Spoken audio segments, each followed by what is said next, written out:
The NBA Finals pregame show is brought to you by United, making travel easier for over 75 years. We are United.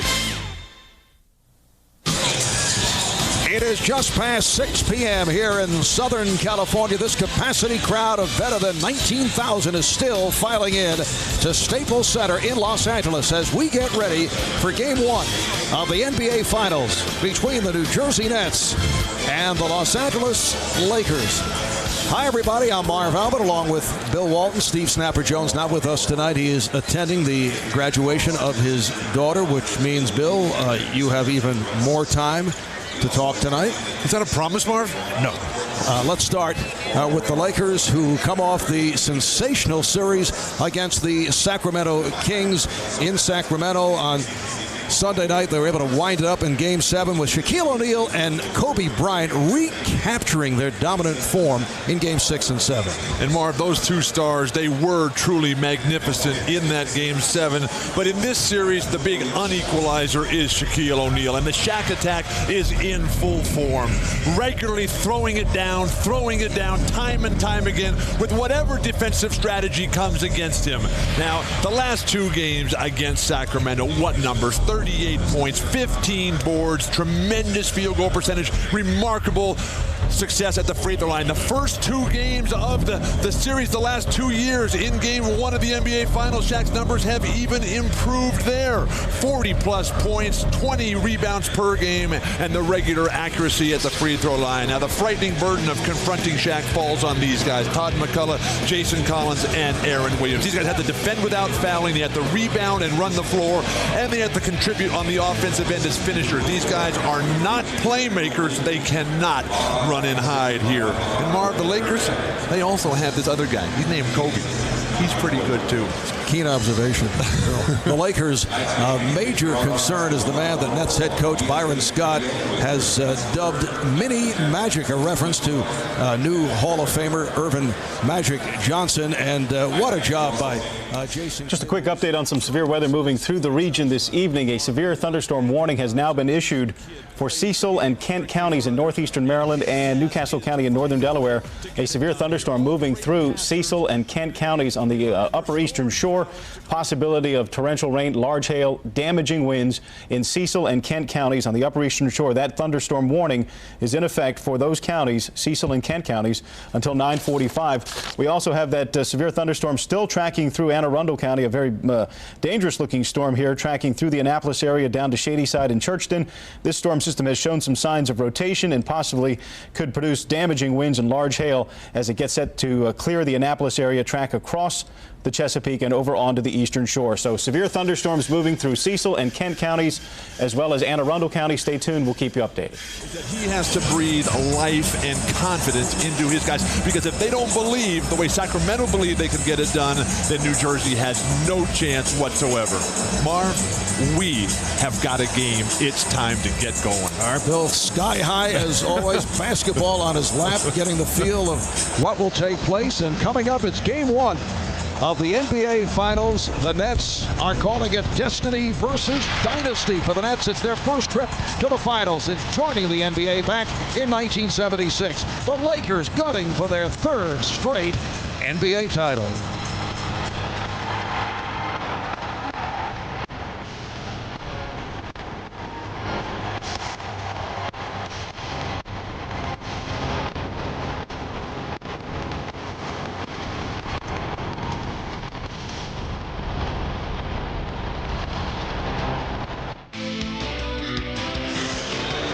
Back at Staples in Los Angeles, where the Lakers have the second best home record in the NBA. Only Sacramento was better. Lakers going 34-7 here in LA. We're set for the introduction of the starting lineups. Let's go to the public address and Lawrence Tanner.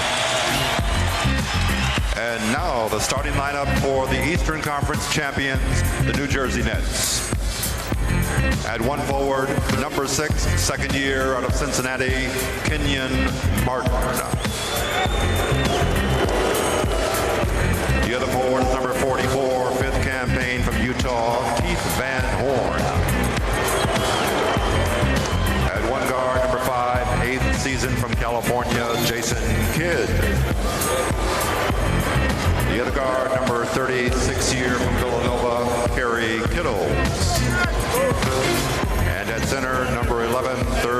Washington, Todd McCullough. The head coach of the Nets, Byron Scott.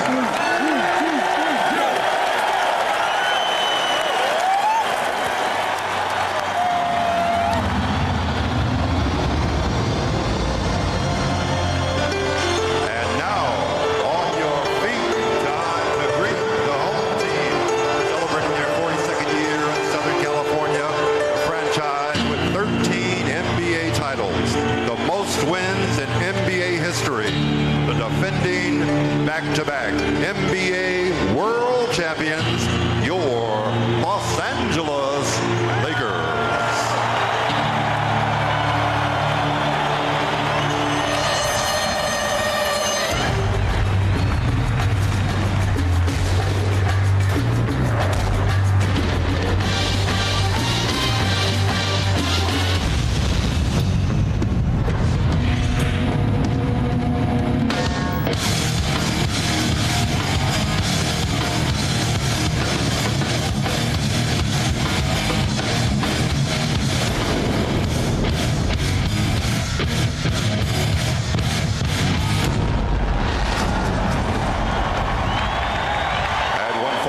Number 17, 6'7", 11th year from North Carolina, Rick Fox. The other goal, number 5, 6'10", 10th campaign out of Alabama, Robert Horry. At one guard, number 2, 6'1", 6th season from Arkansas, Little Rock, Derek Fisher. The other guard, number 8, 6'7", 6th year from Lower Marion High School, Kobe Bryant. That center, number 34, 7'1", 10th year from LSU, Shaquille O'Neal. The head coach of the Lakers, Phil Jackson.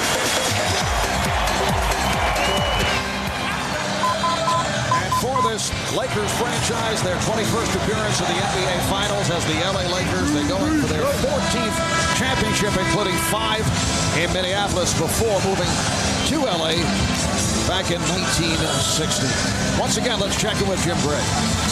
All right, thank you very much, Marv. As you just alluded to, I told that to Shaquille O'Neal, that no LA Laker team had ever won 3 titles in a row. He said, I love that. I love the challenge. That's all that motivates me to do what no one else has been able to do. He said, you must understand, I'm a pioneer. You know, between 1400 and 1491, no one discovered America. And then in 1492, all of a sudden Columbus came along. Just because it hasn't been done before doesn't mean it won't be done tomorrow. Lewis? Jim, thanks so much. For Byron Scott, it has been 5 days full of emotion leading up to this game 1. And Scott was telling me about coming home to Los Angeles, where he won 3 championships. This is where his family is. The telephone has been ringing off the hook, and he's going against what he calls the greatest basketball franchise, represented by names he obviously admires. Dr. Jerry Buss, the owner of the Lakers, and Jerry West, the man whose image literally represents the NBA. But Scott said that emotion stops here, right now, at the tip. Now it's war until it's over. Marv? All right, Lewis, the officials, Joe Crawford, Ron Garrettson, and Jack Neese. It will be Shaquille O'Neal on the opening tip against Kenyon Martin, and Joe Crawford will handle the toss.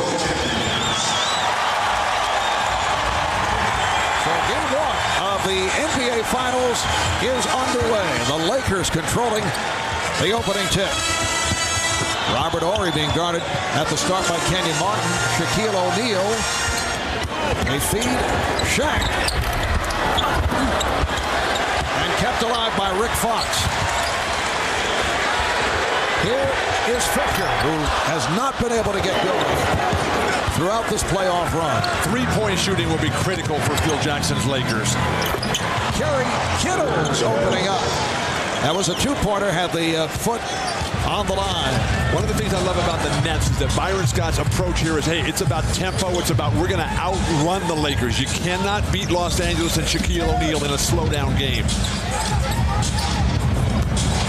Bryant being played by Kittles at the start.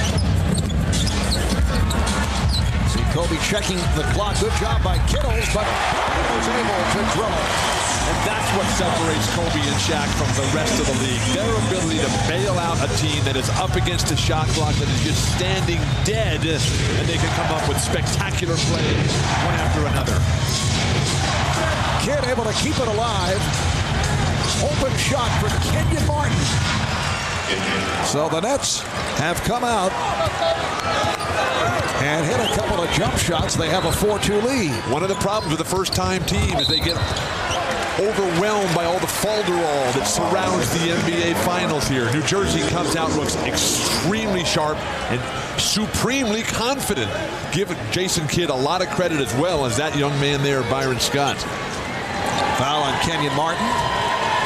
Byron Scott making his return to Los Angeles. Grew up in Inglewood, the site of the former home of the Lakers. The forum. Horry able to keep it alive. Here is Fox. And last touch by the Nets. Both coaches talked about rebounds. Rebounds mean possession. Possession means control.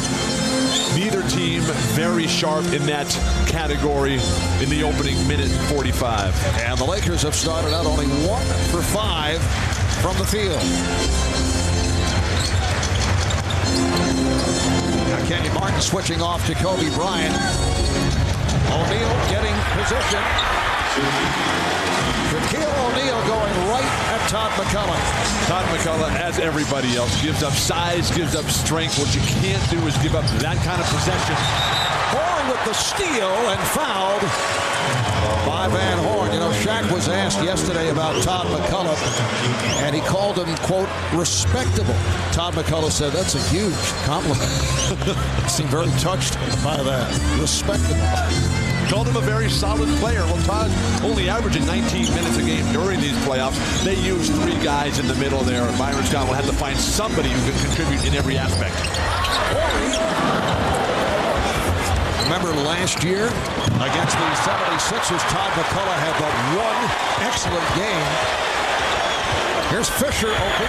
Yes.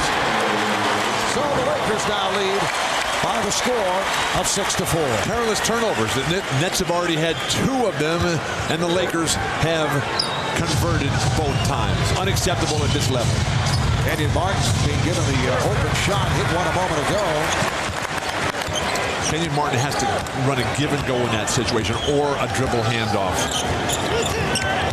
Bryant again picked up on the switch by Martin.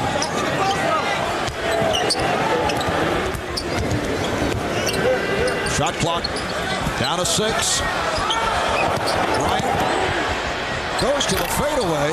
Fox missed the tip. Fox on the pickoff. Lakers 8, Nets 4.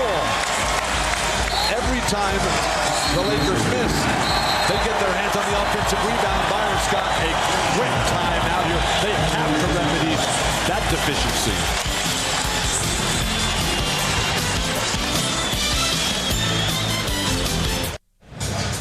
The careless play of the New Jersey Nets have allowed the Lakers to get some easy opportunities. An outlet pass.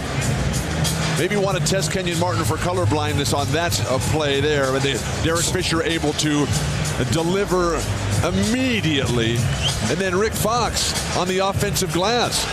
Byron Scott told us that it's about controlling all the role players. And when guys like Fox, Horry, and Fisher get easy opportunities, that's not going to get it done. Nice play by Horry coming from the blind side to block that shot, and last touch by New Jersey. Lakers have an 8-4 lead, 3.5 minutes gone by. Now Van Horn switching off to Fisher, who is looking for the mismatch. Fox being played by Kidd, gets it inside, and the foul. And you can see right at the start, the intent of the Lakers is to get that ball down low, and Todd McCullough having his difficulties. And why wouldn't the Lakers come here? This is where the mismatch is in the series, the glaring gap. And what Todd McCullough is doing wrong here is he's doing nothing in anticipation. There is no preparation whatsoever. Now, granted, he's outmatched physically, but if you move your body and get in front of Shaq first on Shaq's flash across the lane, he's going to have to come up further away from the hoop.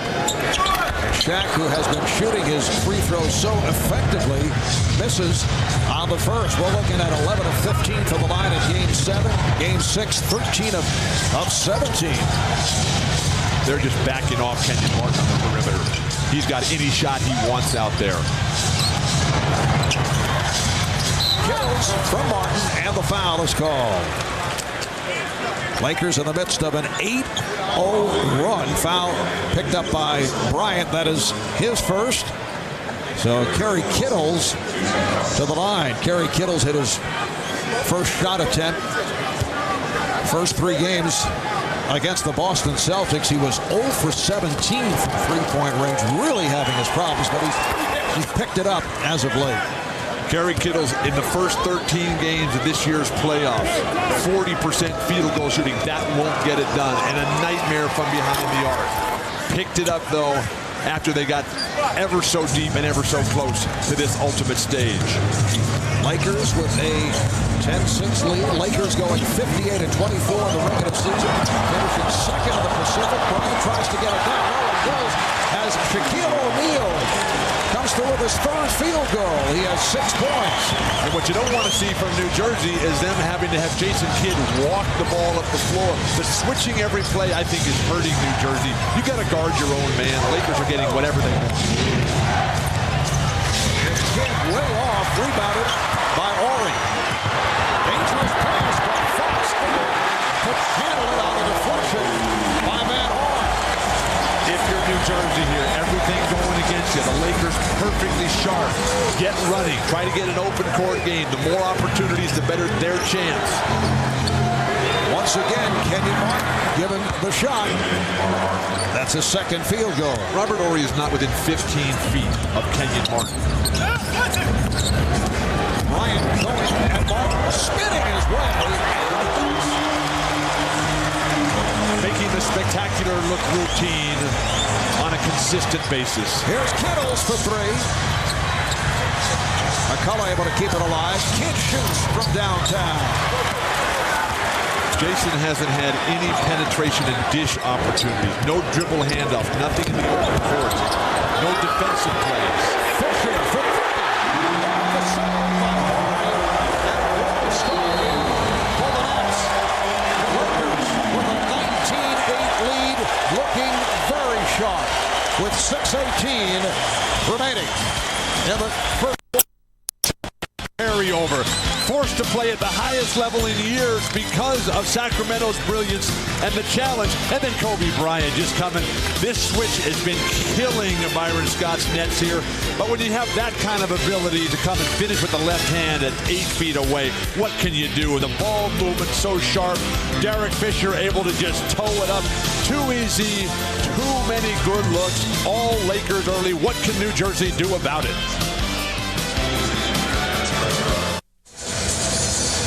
These aerial pictures are courtesy of the Goodyear Blimp Eagle based in Carson, California. Bill, as you know, Goodyear built its first blimp back in 1925 and currently operates 3 airships. Were you on that maiden voyage, Mark? I missed that one. Had a conflict. Let's go to Lewis Johnson. Lewis? Well, Marv, during that last timeout, Byron Scott trying to get his guys in order. He said there's too much standing around, and he said that's not us. And he said we have to make the Lakers work, and how we get things going for ourselves is on the defensive end. So look for them to try and push the defensive intensity here as they bring the ball back in play. Marv? Yes, normally the Nets run that Princeton offense so effectively. It is similar to the Sacramento Kings. Back cuts and high screens and rolls, but they are not able to get anything going. They give it right back to the Lakers. You need on-court leadership. Byron Scott can talk all he wants on the sideline, but where is Jason Kidd? He's got 0 points, 0 blocks, 0 free throws, and 0 points. He does have a rebound, though. And watch out. Shaquille O'Neal would be by Todd McCullough to hit the reverse. 8 points for Shaq on 4 of 6 from the field. Todd McCullough is getting nothing done there. He's not contributing on the offensive end. Byron Scott with a change with Richard Jefferson. Maybe you find a spark off the bench. Jefferson and Aaron Williams getting set to come on. Here is Kidd, and that is his first field goal. We saw in the Sacramento series that all it takes is one guy playing well, particularly if that guy is the point guard, as Mike Bibby torched the Lakers and gave Sacramento such confidence. Right now, it's non-existent for New Jersey. Meanwhile, the Lakers with very sharp ball movement, feeling very confident here at the start. O'Neal, yes. He's just moving so well. All season long, plagued by the bad toe, plagued by the lackadaisical effort. Right now, though, everything on top. Horn able to follow the shot, and they get the new 24. We're just under 5 remaining in the first, and the Lakers lead 23-10. They're giving Martin so much room. He has got to put the ball on the floor. Back comes Bryant. Now met by Kittles.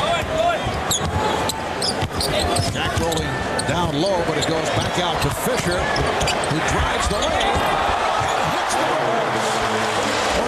Fisher showed some signs in Game 7 at Sacramento, hitting 4 of 9, but his shooting had been way off and had that difficult time with Mike Bibby. Byron Scott's trying to get 2 guys into the ball game. There's no stoppage to play.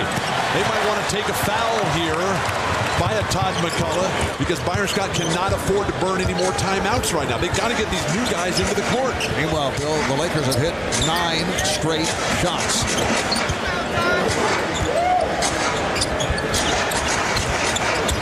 Kobe Bryant. Horry got a piece of it. When they do miss, they get the offensive rebound. Who is going to stand up for New Jersey and say, this board belongs to me? Rejected by O'Neal. With no pressure on Shaq to guard Todd McCullough, he just zones it up in the basket area, getting defensive rebound, igniting fast break. When the penetration does come, you got to come all the way into Shaq and then lay it off for somebody else who's shooting while Shaq is denying penetration. Beautiful block. Try to keep it in bounds next time, big guy. Third block shot for Shaquille O'Neal. So the rookie Richard Jefferson, who played so well, has come on for the first time. Not able to hit Lucius Harris, and Aaron Williams also checking in as we approach 3 minutes remaining in this first quarter. It's been all Lakers. They're up 25-10. O'Neal, Williams has back turned, and Kenyon Martin trying to hold back Shaquille O'Neal. Foul is called. That's number 2 on Martin. Shaq is doing everything right, forcing yet another timeout here. Todd McCullough couldn't get it down. Shaq just overpowering whoever is in there. And then the movement without the ball, something he's really improved of late, forcing himself through the pain. All Los Angeles early. New Jersey really struggling in every aspect, particularly putting points on the board. Back at Staples, Matt Damon, star of the motion picture The Bourne Identity, which I'm told opens June the 14th. The Lakers, with a burst here in the opening quarter, have a 25-10 lead on the Nets with 3:03 remaining. Shaquille O'Neal will get a rest, 5 for 7 from the field, 10 points, 3 block shots. Samaki Walker coming on. Samaki bothered by a bruised knee, but says he's much better. Phil Jackson telling us yesterday that his intent was to go with more of the bench on the inbounds. Miscommunication. And Jason Kidd puts the move on Derek Fisher and then beats Samaki Walker. Everything changes when Shaq goes to the bench, and the Nets right on top of the play, and finally an open court play. Byron Scott told us that tempo, containing the role players, and keeping Kenyon Martin near the basket area will be the critical elements in New Jersey's task at pulling off this monumental upset bid. And the Nets staying with Martin on Bryant. The jumper in his face. So Bryant with 6 points. Lakers now lead at 27-12. Lakers have hit 13 of 21 from the field. New Jersey only 5 for 17. The jump hook nicely done by Kenyon Martin. That's his 3rd field goal. outstanding execution. This will be the ultimate test of Kenyon Martin's brief career. Just in his second year, he told us that his leg is all better from the injury from last season. But this is a different level than Martin has ever played before. And this guy he's matched up with, oh my gosh. With a series of crossovers. Kenyon Martin has pulled it back during the postseason. Called for 6 flagrant fouls during the regular season. Lucius Harris not able to hit.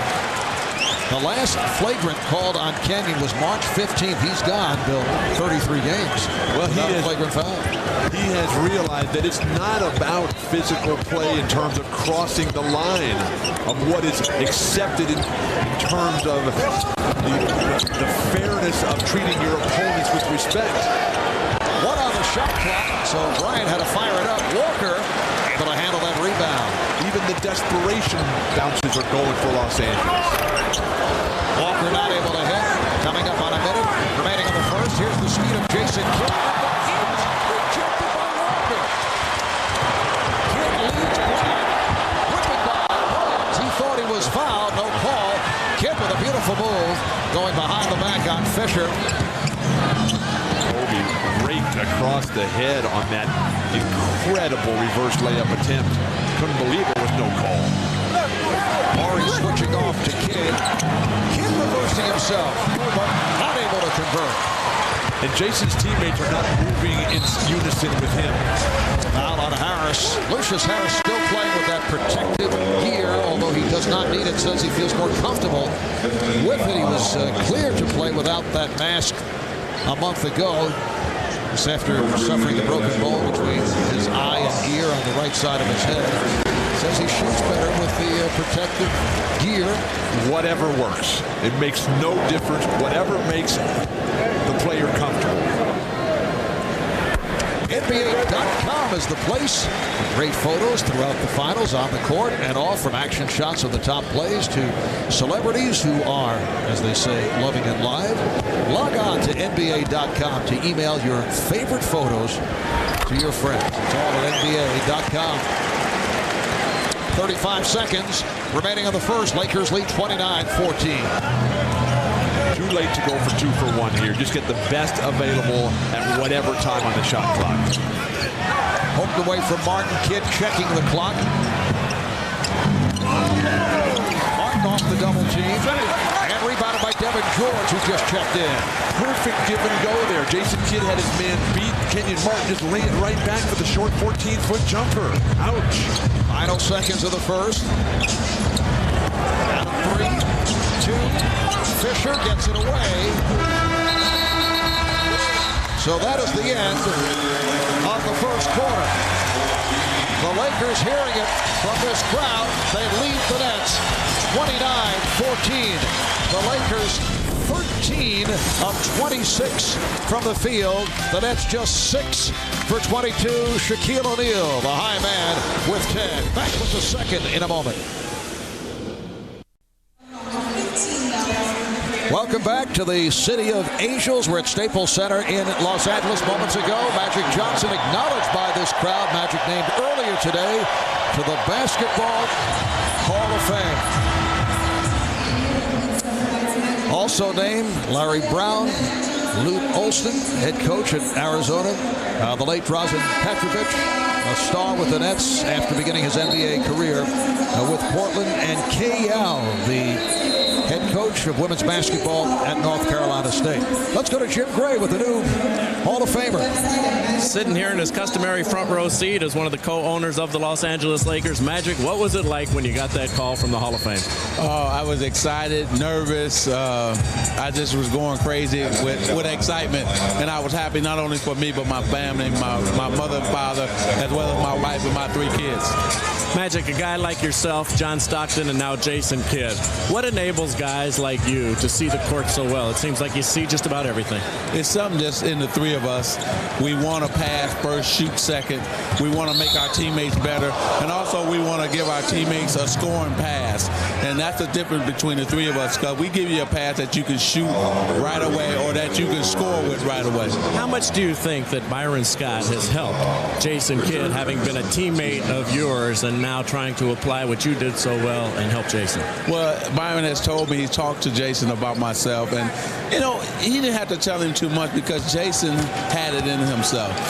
He's a great leader, and he's a guy you can't really stop or contain because he can get the ball off the board himself and take it the length of the court. That's why you really can't contain him or stop him. And, of course, Jason idolizes you. He wanted to wear number 32, but because of Dr. J having that number retired, he took number 5, 3 plus 2. I'm sure you're aware of that, but you know he's an idol of yours. How do you respond to that when guys perform at this level? Well, I think you just say thank you for respecting you enough that you want to play like myself. And I hope that all kids are watching Jason Kidd, because we need more young people to learn how to pass and set up their teammates instead of just shoot all the time. So now kids will be idolizing Jason Kidd now.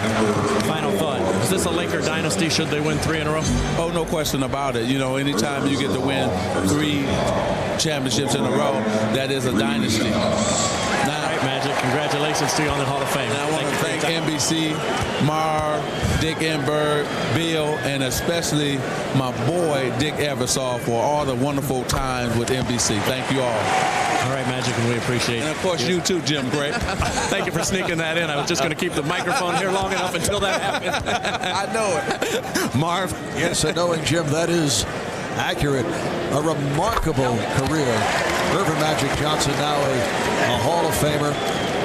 And, Bill, I know you were there for the proceedings earlier today. Marv, it was a magical ceremony, hosted beautifully by Dick Enberg. A lot of other Hall of Famers were there. Pete Newell, Ann Meyer, Marcus Haynes, Connie Hawkins, Bill Sharman, George Yardley, celebrating the greatness of basketball and how much fun everybody had who was involved there throughout their lives, throughout the game. And Larry Brown, so humble, so giving.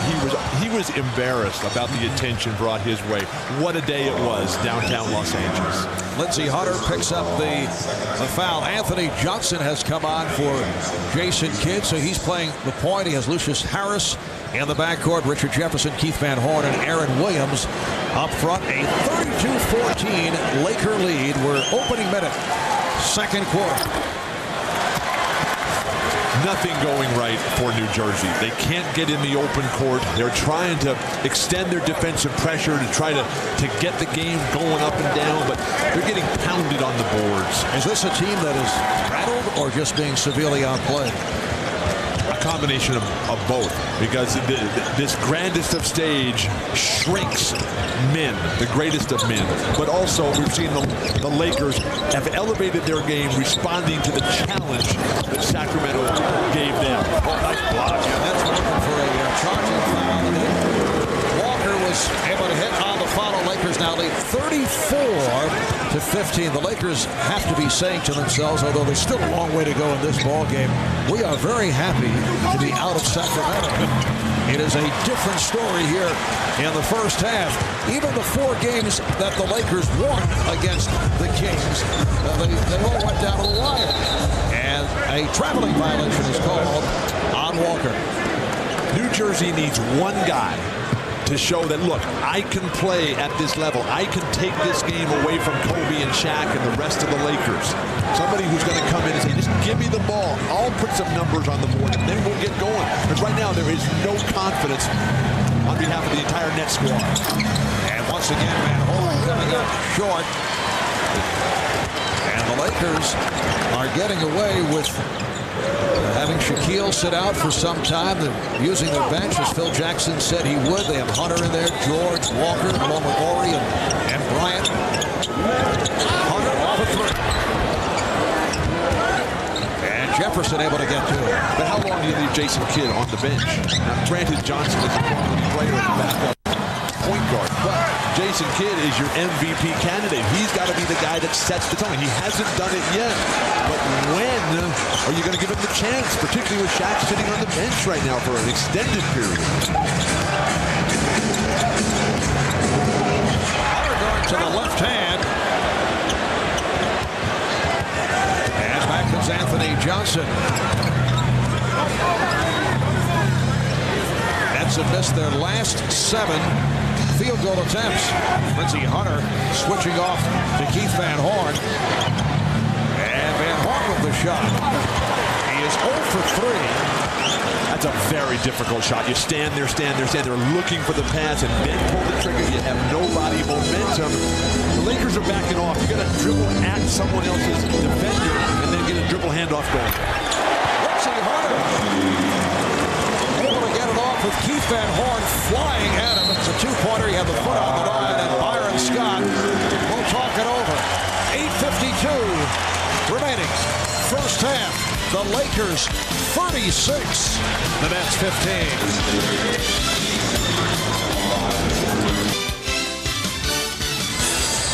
Well, this is the first time in NBA Finals history that the 2 head coaches are facing teams for which they played.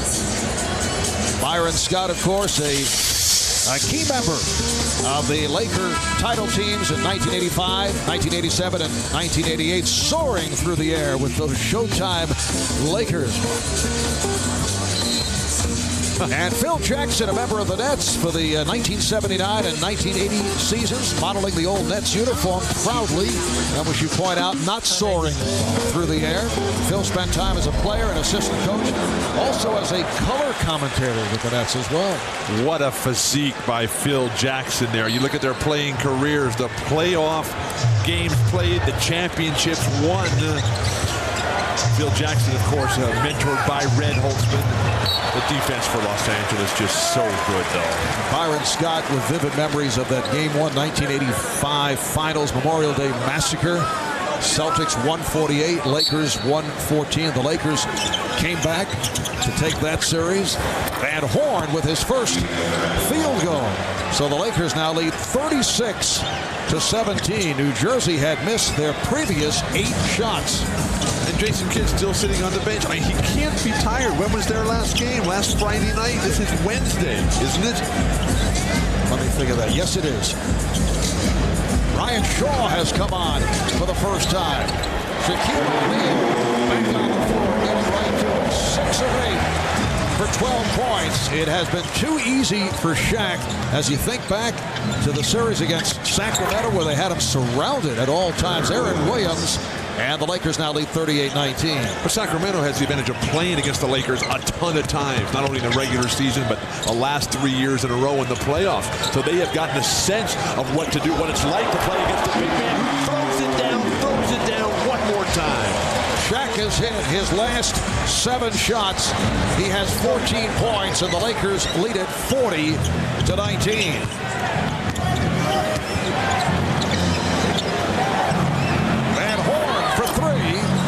Jason Kidd getting set to check back in. No perimeter game whatsoever. How about penetration and dish? How about a dribble handoff? When the guy's backing off, you drive the ball to the elbow and then reverse pivot and lay it down on the floor to somebody. Hunter backing to 3-point territory.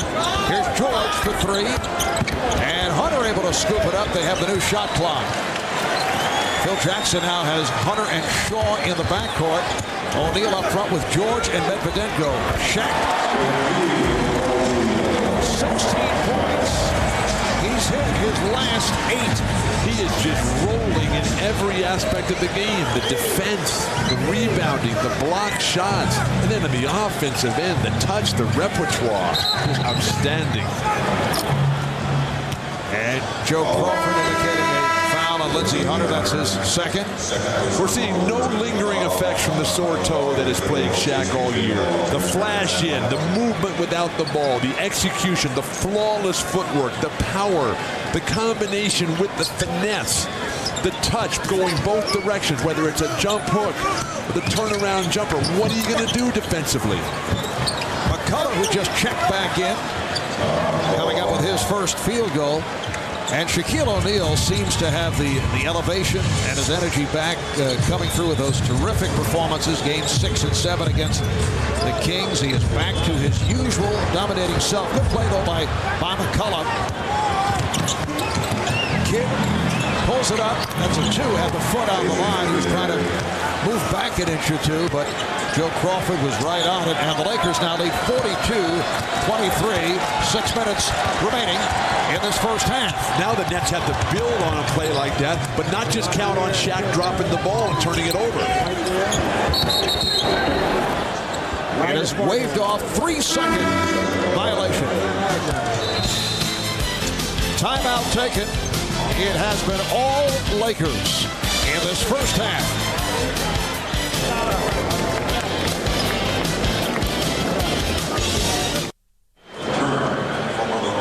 Back in Los Angeles, our aerial coverage, courtesy of Goodyear and his fleet of airships, which reminds you to take all of life's journeys on the wings of Goodyear.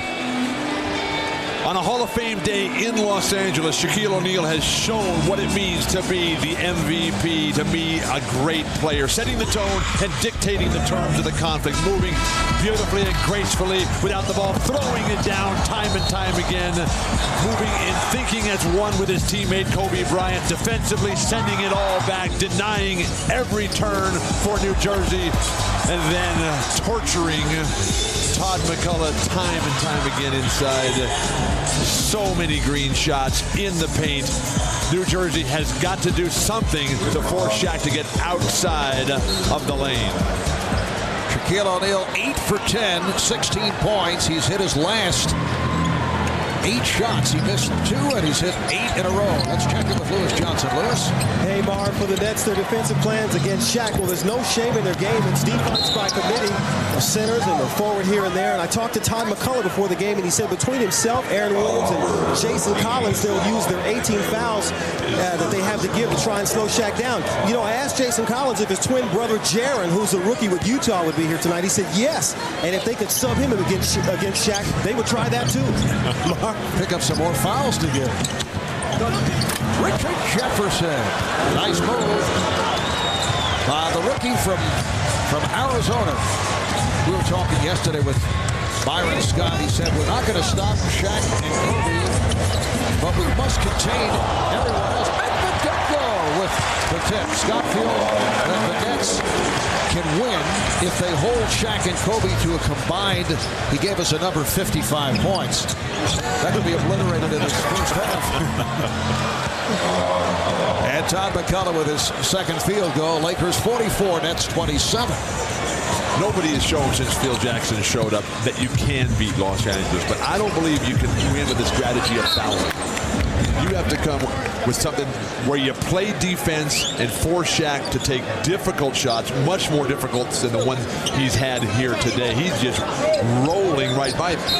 But the grace of this guy, combined with the power and the skill and the strength, to make that kind of play at that size, unheard of in basketball history. Bryant thought he had a teammate, but it was Jefferson. Nets have hit their last 4 shots. We're down to 4.5 remaining in this first half. LA's defense has kept Richard Jefferson under control. Todd McCullough, swing the sky hook, big guy. Jabbar. Speaking of Hall of Fame day. Don't control yourself. We were talking earlier about last year's NBA Finals was Game 2. McCullough playing for Philadelphia against the Lakers, 13 points in 16 minutes. And then did not score at all in the other 4 games. Foul is called as Fox and Jefferson came together. It's on Jefferson.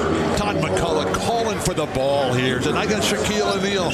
I got a fit. Oh, no, it's Slava Medvedenko. Excuse me. Swing it, Todd. Throw it from the free throw line. But one major problem that the Nets are having is their defensive rebounding.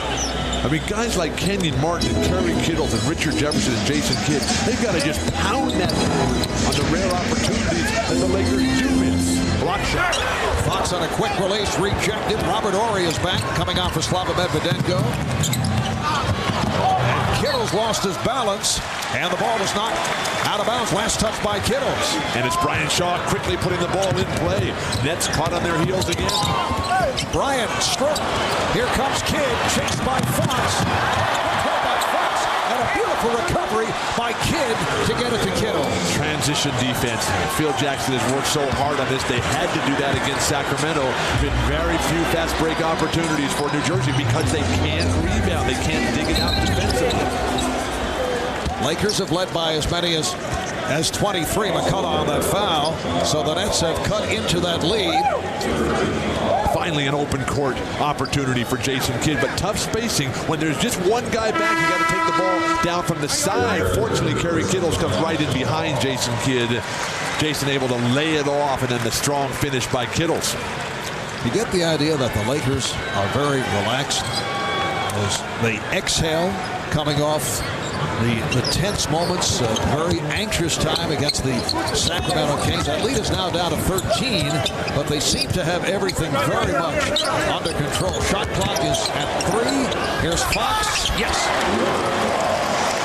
My sense of the Lakers is determination to get it done. Our meeting with Shaq and Phil Jackson yesterday, these guys were focused. They're leaving nothing to chance here, and we have seen that executed on the floor brilliantly. Another open shot for Martin. Good play by Horry, getting it to O'Neal. But just look at the way Shaq is running the floor here. No more walking up and down. No more lackadaisical approach. He's flashing. He's got his knees flexed. He's moving. He's calling for that ball. Pump faking with the passes and then getting whatever he wants on the offensive end. Martin able to get to it. 15-point Laker lead, 2.5 remaining in this first half. Marv Albert along with Bill Walton, Steve Snapper Jones not with us here tonight. He will be for game 2 on Friday. Back home in Portland, attending his daughter's graduation. They've got to take the ball at Shaq there. If you let Shaq play the weak side in a play like that situation, you have no chance. O'Neal out deep. Here comes Martin to help. The interchangeability of the offense. Anybody can play any position. Horry for 3. Good box out by Jefferson. Where's Kenyon Martin with that kind of rebound? That's the kind of inspirational play they need. Jefferson, Martin, good repost here by Martin. Nice pass. And it's a hideout. Jump ball is called. Oh, goodness gracious sakes alive. Todd, you seem to enjoy jump balls, Bill. Oh, it's the best part of basketball. That's what determines your fate in life. Shaq just badly beaten, reaches around, and fortunately able to grab right onto that ball. And his strength. Get back here, Todd. This ball, this game belongs to me. Bob Costas back at the Staples Center. You never know who might show up at a Lakers game. So in addition to Tom Tolbert, who has to be here, is getting paid for it. And maybe these guys are too, our esteemed colleagues from TNT. Charles Barkley, Kenny Smith, Ernie Johnson. Quick thought on the first half. The Nets are playing a half-court game right now. They continue to try to play a half-court game with the Lakers.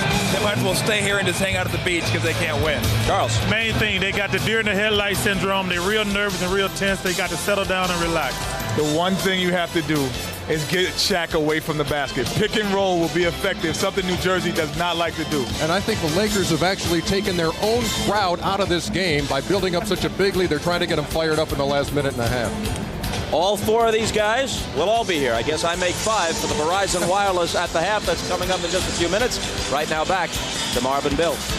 Thanks, Bob. Should be action-packed at halftime. I cannot believe that lineup. Carl, Charles, Kenny, and Tom. Are there enough microphones out there? Is there enough time? Who's in charge up there? Speaking of microphones, we were eavesdropping a moment ago on the New Jersey Nets huddle. Let's listen in.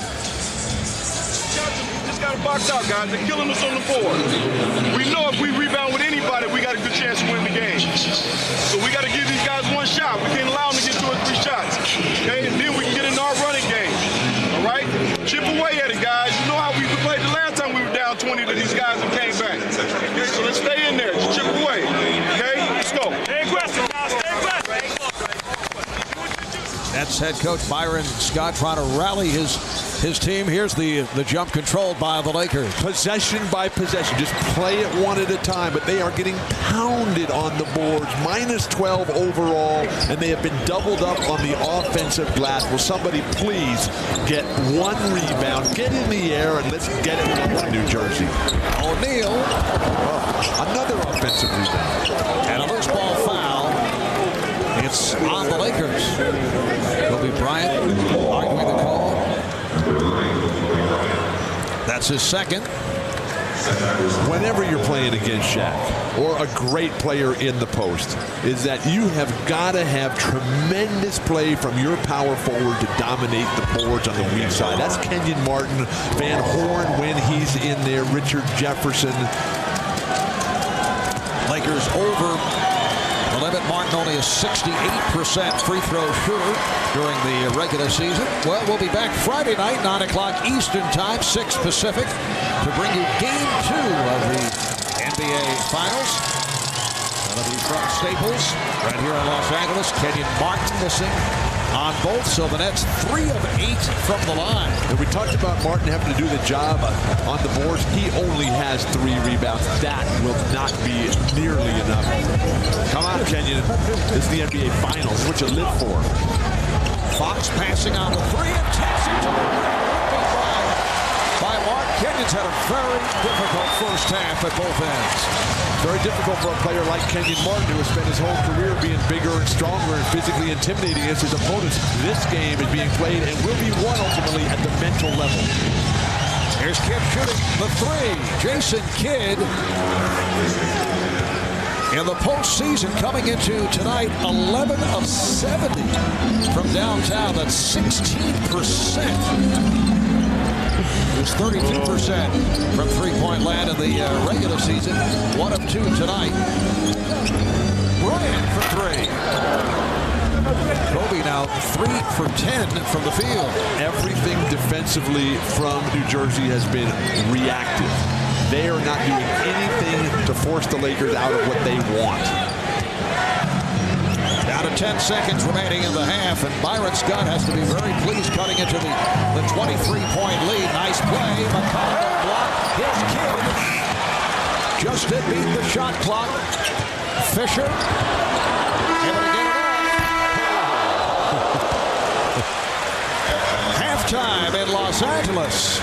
It seemed much worse than the halftime score. Lakers led by as many as 23. They're up 42-19ers.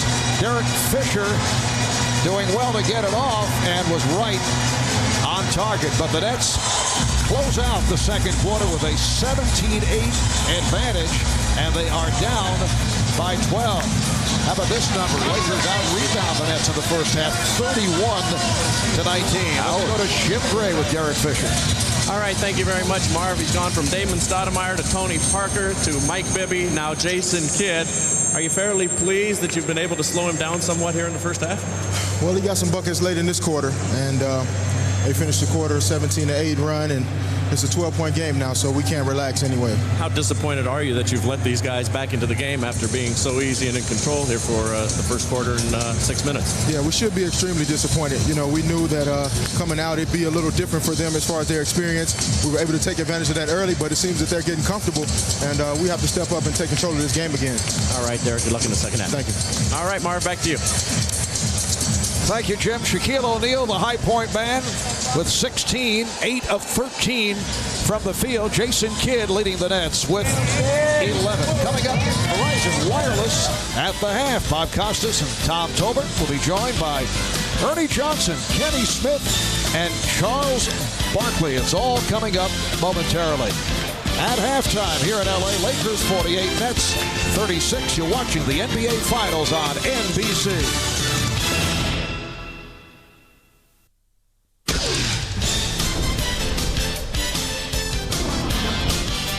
This is Verizon Wireless at the half. Verizon Wireless, we never stop working for you. So the Nets come back to make it look at least respectable at halftime, down by 12 at 48-36. And as we told you a few moments ago, we're joined by our friends from TNT, Ernie Johnson, Kenny Smith, Charles Barkley, along with Tom Tolbert, and me. Now, Ernie, this is the kind of thing you deal with on a regular basis. In the paper, Charles picks the Lakers in 7. On the air tonight, before the game, he picks the Nets in 7. He has been, I guess the best way to describe his prognostication ability, he just wants to cover every base, every eventuality. In fact, in the first half of this game, he flip-flopped 5 times, and in fact, once went back and picked Sacramento to win the series. It was stunning. You know, the thing that's interesting, I've been right except one series, Detroit against Boston. I picked the Lakers in 7 games after going over some more research this afternoon. I changed my pick before the game. I like New Jersey to win the series. I said Keith Van Horn was going to become a star. He played terrible, but New Jersey is all right. They came out real nervous like we did in '93 in the finals. Never been in that situation before. They got back together. This Laker team is not as good as that Bulls team. I still like New Jersey to win. Well, you know what happened? When he picked the Lakers, you were wearing the mock neck. Then you went with the tie. The blood flow got restricted, and you said, let me go with the Nets. Hey, That's what it was. I never switch up during a series. I picked New Jersey before the series started tonight, and I'm sticking with it. They even got a chance to win this game tonight. So from the opening tip-off, you're stuck with New Jersey no matter what. And I like that pick. New Jersey played terrible. They're only down 12. Keith Van Horn got to give me something. But they were nervous. You know what's fun? I told Kenyon Martin before the game, I said New Jersey's going to be scared and nervous. He said it wasn't a big deal. It's just a normal game. I guess I was right. You know what? I have to agree with Charles on a certain set.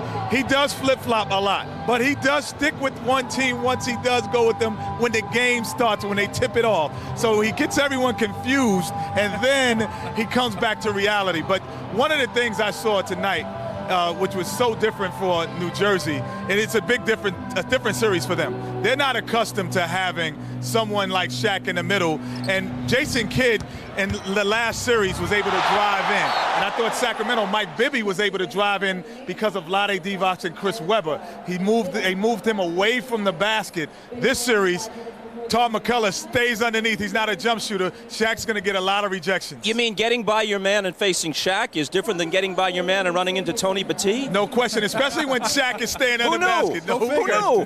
Get him away from the basket. Where's Vlade when you need him? And just to clarify again on Charles' picks, he did predict as the playoffs began, the winner of the 1-8 series in the East would go to the NBA Finals, and the Nets are there. He also predicted moments ago that whoever wins this series will win the NBA championship. And that would be the New Jersey Nets in 6 or 7 games. Charles, you know what? I'm sorry to cut you off.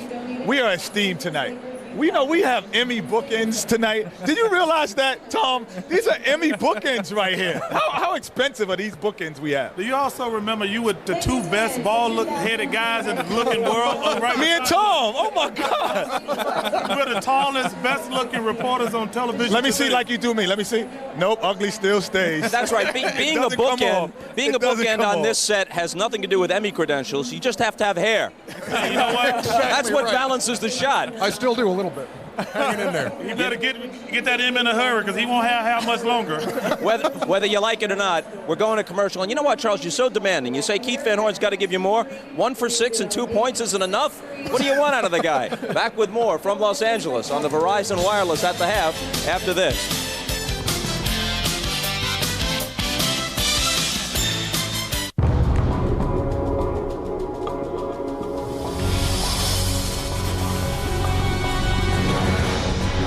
Sensational play by Barkley. We know that we can beat them.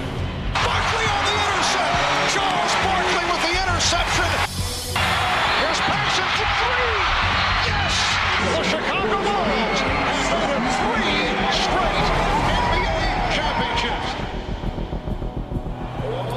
All right, we're back at the Staples Center. Should you guys have won in '93? No, Michael Jordan's the greatest player ever. And they deserve to beat us. We couldn't finish. You had 27 points per game, 13 rebounds, 5 assists. Did you feel good about the way you played? I felt well about the way I played, but it's the exact same situation tonight. We came out in game 1 and lost the first 2 home games. Everybody on our team was really nervous, and we never recovered from that. Kenny, Charles said that these Lakers are not as good as the '93 Bulls. What do you think? Could the Lakers of Shaq and Kobe have beaten the Bulls of Michael and Scotty? Well, it's tough to compare eras, first of all, but I think they have a clear That's not advantage. an era. That was a couple years ago. No. We're talking about the 90s. We're talking about, this is a new generation right here. We can't compare Wilt to Shaquille, but it's only a couple years ago. It's a new generation because what happens, they have the luxury. They don't have teams like the Pistons chasing them or the Lakers chasing. They're in a class by themselves. So to be tested, they have never been tested until last series. So this is the first time we've seen that. I don't think they're as good. I have to agree with Charles, even though I don't like doing it sometimes. Look, I live with this night in, night out with the constant bickering between these two. Let's not talk about your home life. If I could change the subject momentarily, this is our first time on your show, Tom, but you have been on our show before. You realize that? I didn't know. It was here in reminiscing about the Clippers finally beating the Heat. And who's that throwing the ball up and having it bounce off of his hands? Ah, World Cup. But, goal! Hey, we won a game in the World Cup. You know what? We won a game in the World Cup. I didn't know that. Portugal. It happened in the middle of the night. Like 1-0? 3-2. Get out. High scoring shootout. Go for it. You know, I thought I used to do that after every Clipper win. Because we only had like 12 a year. Yeah, it was like big celebration, like tape parade, parties. It was great. The amazing thing about that, how they had to go through all the tapes to find a time you were actually in the game. Well, we have only 30 seconds here. As a matter of fact, that's a relevant question. What was the scouting report on Tolbert when you guys were in the league together? I just beat the mess out of him. He's a bruiser. Hey, you know what? He's going to foul. He's using all of his 6 fouls. He's coming in to hurt Akeem. So our job was not to give the ball to Akeem. I hated to see him coming because I said, I got 6 hard fouls coming. Absolutely. All about bruises. All about bruises. Before we go on, I know we're short on time. Well, then shut up. 12 years, our relationship, you can't do that tomorrow because we'll be off the air, but 12 years, our relationship, TNT and the folks at NBC, and we have really enjoyed it, Bob and Tom, and we wish you the best. I know we wish that this relationship could continue. That's not the way the business is, but the best to you and in your future ventures. I know the NBA not included, but it's been our pleasure. And Tom has been doing a great job. That was a great hiring. And if y'all hadn't to waste all that money on the XFL, y'all would still have basketball. The memo will be sent to Dick Ebersol immediately after the broadcast. It's an open door policy. TNT, NBC, you can just move from network to network. Later this week, I'll be doing a poetry reading on C-SPAN. You won't want to miss it. All right, let's turn to tennis. And I can tell you about it if they turn this camera over. There we go. All right, rain delayed much of the day's matches at the French Open. Only one quarterfinal has been completed as Alberto Costa advanced to the semis. Former champion Andre Agassi is down a set and a game to the 11th seed, Spain's Juan Carlos Ferrero. That match is to be continued tomorrow. NBC's coverage of the men's semis begins at 10 a.m. Eastern on Friday. And up next, we'll send you back courtside to rejoin Marv and Bill for the second half. The halftime score, the Lakers 48, the Nets 36. Our thanks to Charles Barkley, Kenny Smith, and Ernie Johnson, the great team from TNT, and you've been watching Verizon Wireless at the half. This has been Verizon Wireless at the half. Verizon Wireless, we never stop working for you. Can you hear me now? Good.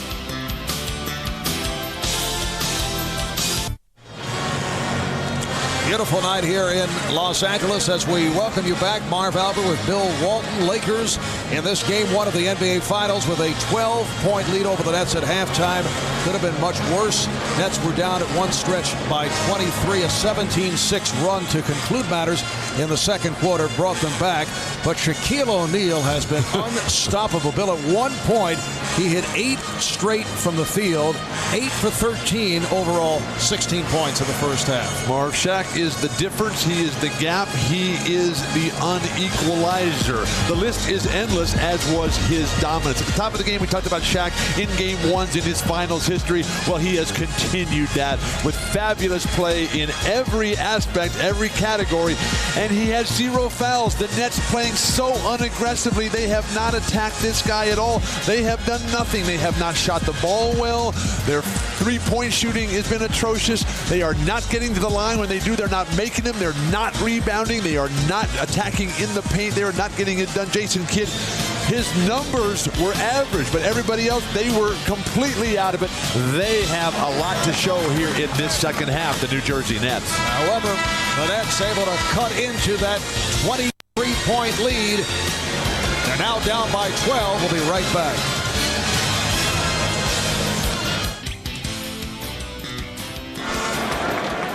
Lewis Johnson by the New Jersey bench. I just talked to Byron Scott a few moments ago and asked him what's happening with Kenyon Martin, who has no points, and Kerry Kittles, Keith Van Horn with 2 points only. And he said he doesn't believe that they're overwhelmed by the situation, but he says his real problem is the lack of rebounding. He said that's why Jason Kidd has not been able to push the ball up the court like we've seen him do all throughout the playoffs. So the New Jersey Nets focusing on rebounding and, of course, their signature defense. Let's get down to Jim Gray. All right, thank you, Lewis. I spoke to a number of the players as they came out for the Lakers. They said that Phil Jackson told them that things came too easy. They need to work much harder here to regain the momentum here in the third quarter. He warned them, as he always does, of being lackadaisical coming out in the third quarter. It has been historically throughout the season their worst quarter. He says they're beating us on hustle plays. Don't let down at all. Don't be satisfied. Marv? All right, thanks, Jim. Well, Robert Horry came out aggressive as he was able to pick up his second blocked shot. Derek Fisher, Kobe Bryant in the backcourt. Fisher has regained the touch. Shaquille O'Neal is up front with Rick Fox and Robert Horry setting the nets. And Jason Kidd and Kerry Kittles at the guards. Kenyon Martin, Todd McCullough, Keith Van Horn up front. You can see the swing in this game. Horry with the steal. Robert Horry is such a cerebral player. Kenyon Martin has got to start thinking out there. He can't use back to the basket moves. And the Lakers have taken a 52-36 lead. The challenge for Kenyon Martin to elevate his game. Not be about jumping high, running fast, and physically punishing players, but by being in the right spot at the right time and executing. Here's Kidd. McCullough. Todd. Throw it down. Good hands of Todd McCullough, surprising a couple of Lakers getting to the ball, and the Laker lead is now 14. So McCullough has 8 points, 5 rebounds.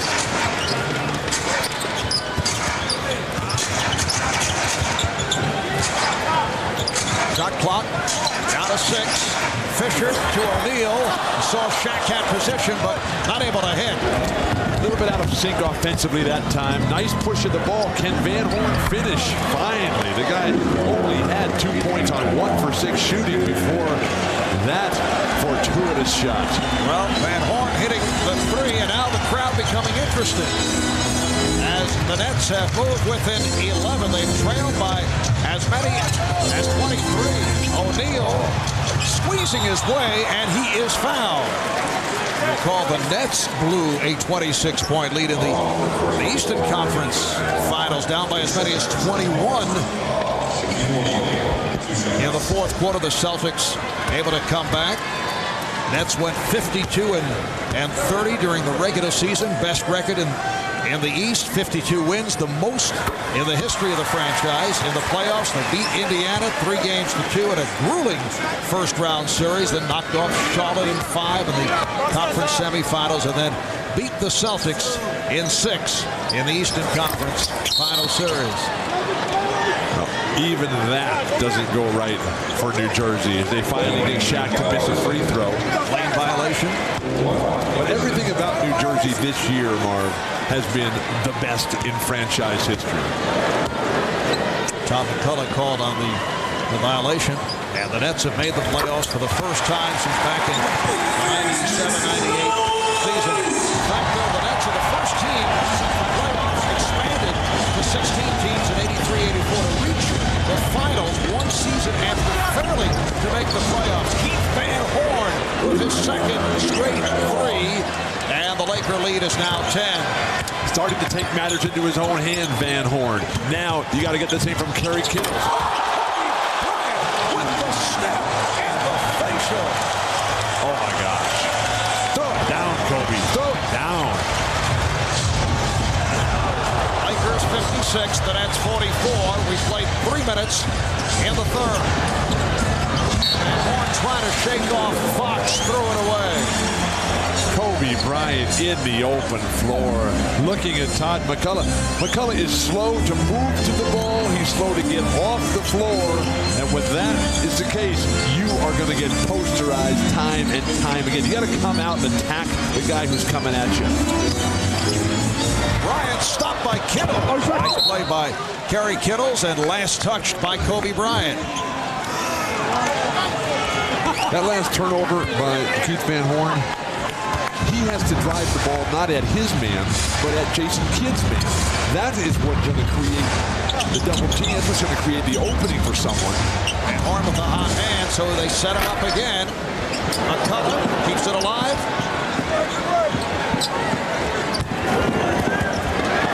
Another terrific defensive play by Robert Horry. He's had only 2 steals and a blocked shot in the first 3 minutes of the third quarter. And the ball back to New Jersey. Robert Horry's one of those guys who'll beat you anyway. He'll beat you with his offense, with his defense, with his rebounding, with his block shots, with his passing. What a team player. What a find to get this guy and team him up with Shaquille O'Neal. It's having difficulty finding a shot. And they get bailed out on the foul. Foul called on Fox. That's his first. The problem is, though, that the Nets are trying to post up Todd McCullough. He's not a guy who you can run an offense through. That's got to be either Van Horn, Kittles, Martin, or Jason Kidd. McCullough is a finisher, not a creator. Jason Kidd is hitting the jumper. He now has 13, and the Laker lead is 10.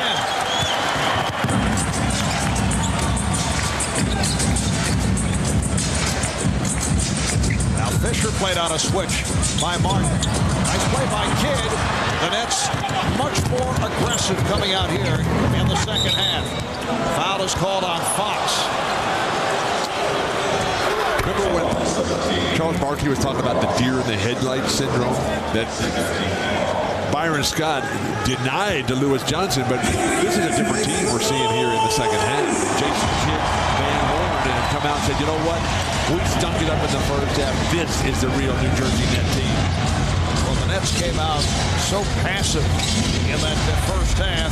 Too easy for the Lakers. Todd McCullough, 5 for 7 from the field, 10 points, and that lead, once 23, is down to 8, and Phil Jackson calls for time. And if Kenyon Martin will continue to face the basket and create opportunities for his teammates, the penetration, the defense is frozen, and then McCullough can finish in this situation. When Martin gets his back to the basket, that he really gets in trouble against Robert Horry, who towers over him.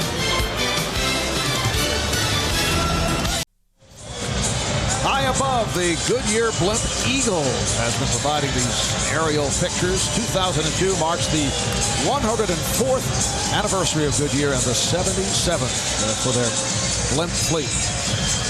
We've been talking about the success of the Nets this season, pulling off one of the incredible turnarounds in the history of professional sports. 26 wins a year ago. They go 52-30, best record in the Eastern Conference. They win the Atlantic Division, first time in the history of the team, and it's their first ever NBA Finals appearance. It all starts and ends with Jason Kidd, and the beauty of his game is that he finds a way to win, like Magic Johnson, his idol. Todd McCullough, Keith Van Horn have come alive here with McCullough setting hypo screens. Shaq's not going to come out. McCullough's got 10 points, 7 rebounds, 5 on the offensive end. Shaq with only 18 points. That has been, by this comparison, pretty much of a wash in the middle. Was it too loose and easy for the Lakers at the start? Absolutely, and they've lost their focus, their concentration, and determination. But Robert Horry continues to be outstanding. He's got points, 5 rebounds, 4 assists, 3 steals, 2 blocks. What can't this guy do to help his team win ball games? Robert Horry, maybe the major reason is Kidd is able to hit again. The big reason that the Lakers are in the NBA Finals, that game-winning 3 in Game 4 against Sacramento turned the series around. Well, they would have gone down 3-1, going back with 2 more games in Sacramento. Bryant draws the foul. It's in the act. Kobe taking a shot over the the right eye, so he'll shoot 2, fouled by Kerry Kittles. Let's check in with Jim Gray. Jim? All right, Marv, during that last timeout, Phil Jackson said to his team that the Nets have now found their offensive rhythm. We must slow down the pace. By playing fast, we are playing right into their hands and enabling them to get back into the game. After it was all over, he turned to Jimmy Clemens. He said, what is it with us in this quarter? Why do we always come out of the locker room after halftime and lay an egg? Jimmy didn't have an answer. Marv? It is strange. Can you recall a situation like that from your playing days where a particular quarter just come out and don't have it? That has happened to the Lakers time and time again, in particular in the playoffs. They're so good when they want to be. They lose so much at halftime. When they go in there and figure it's over, they can just force the other team to quit.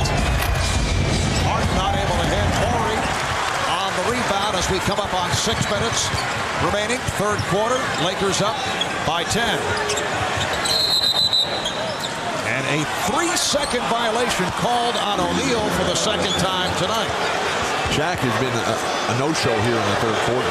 And the best player is responsible for setting the tone. Well, we talked about what he did in the opening few minutes of the game. If they want to pound it down and finish him off tonight, Shaq's got to be the guy. He is the difference. Kittles. The chip by Martin. It counts, and the foul.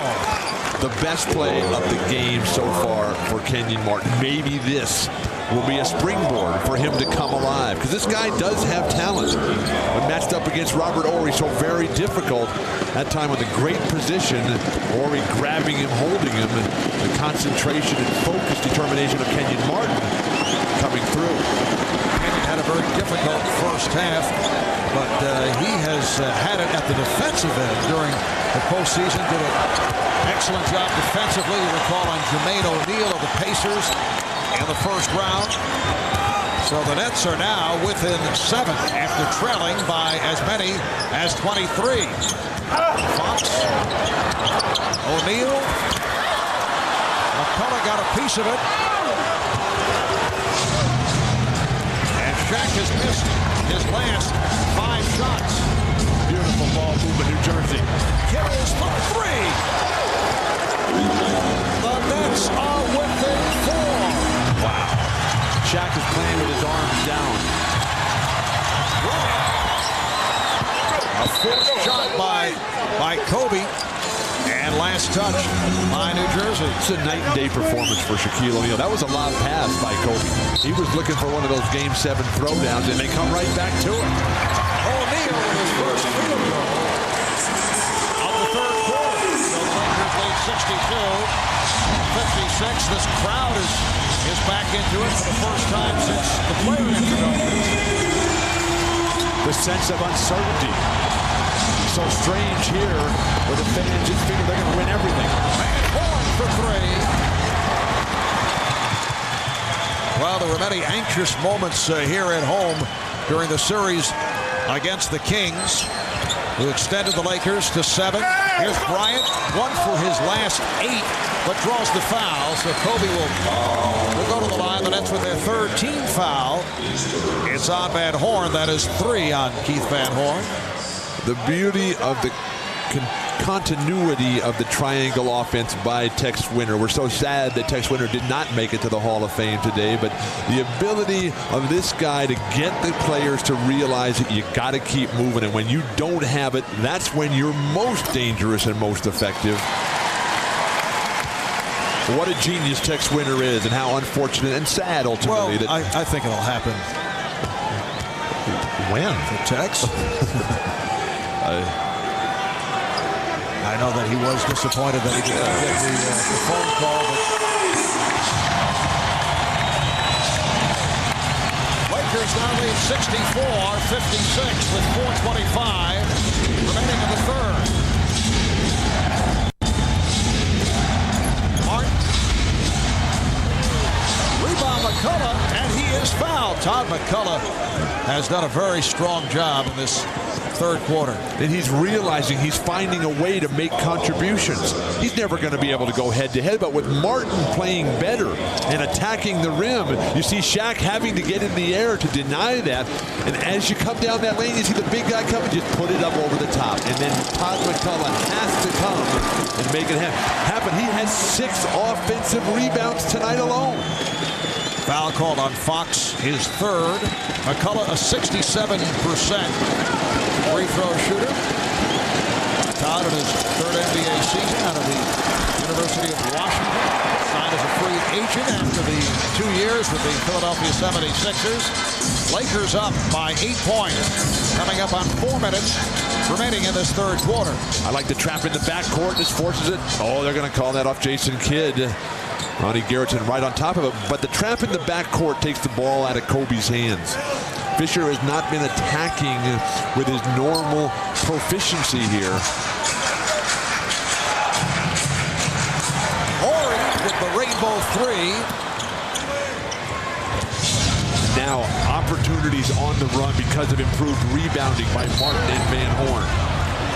And as Martin makes his move, he's blocked by Horry, so that's the second call on Horry, and the Lakers now over the foul limit. Kenyon Martin against Robert Horry should not play back to the basket in the low post. Horry is too tricky. Horry is, it looks to me like 2 inches taller than Kenyon Martin. In that situation, turn and face. Get Horry to back up. He's got those very long arms and is so deceptive and anticipates so well. Virtually impossible to play against a bigger guy with your back to the basket, Kenyon Martin. Martin listed at 6'9", and Horry at 6'10". A reminder, Sunday at 1 Eastern, right here on NBC, we'll bring you a preview of golf's greatest championship, the 102nd U.S. Open. And then beginning a week from tomorrow, Thursday, June 13th, it's 4 days of U.S. Open coverage as Tiger Woods headlines a star-studded field just outside New York City at Bethpage Black, the first truly public course to host the U.S. Open. Bryant, yes. Smooth shot by Kobe for the first time in a while. But the opportunities have not been there. The number of chances to attack. New Jersey done a very good job of adjustments at halftime. Plus, they got players who are really playing now. Here's Kidd able to whip by. Kidd on the follow. Kidd again. Rebounded by Horry.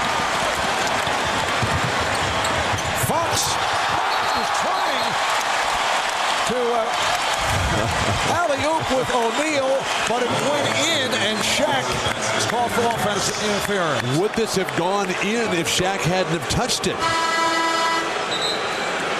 I don't think so. It probably would have hit the backside of the rim. Remember, this is what Wilt used to do all the time, and then they changed the rules. Once Wilt changed the way basketball was played. So the offensive interference eradicates that field goal. Keith Van Horn sitting down. Richard Jefferson, the rookie from Arizona, has checked back in. Martin stopped by O'Neal. Good play by Shaq. Just under 3 remaining in the third quarter. And the Lakers lead the net 66-57.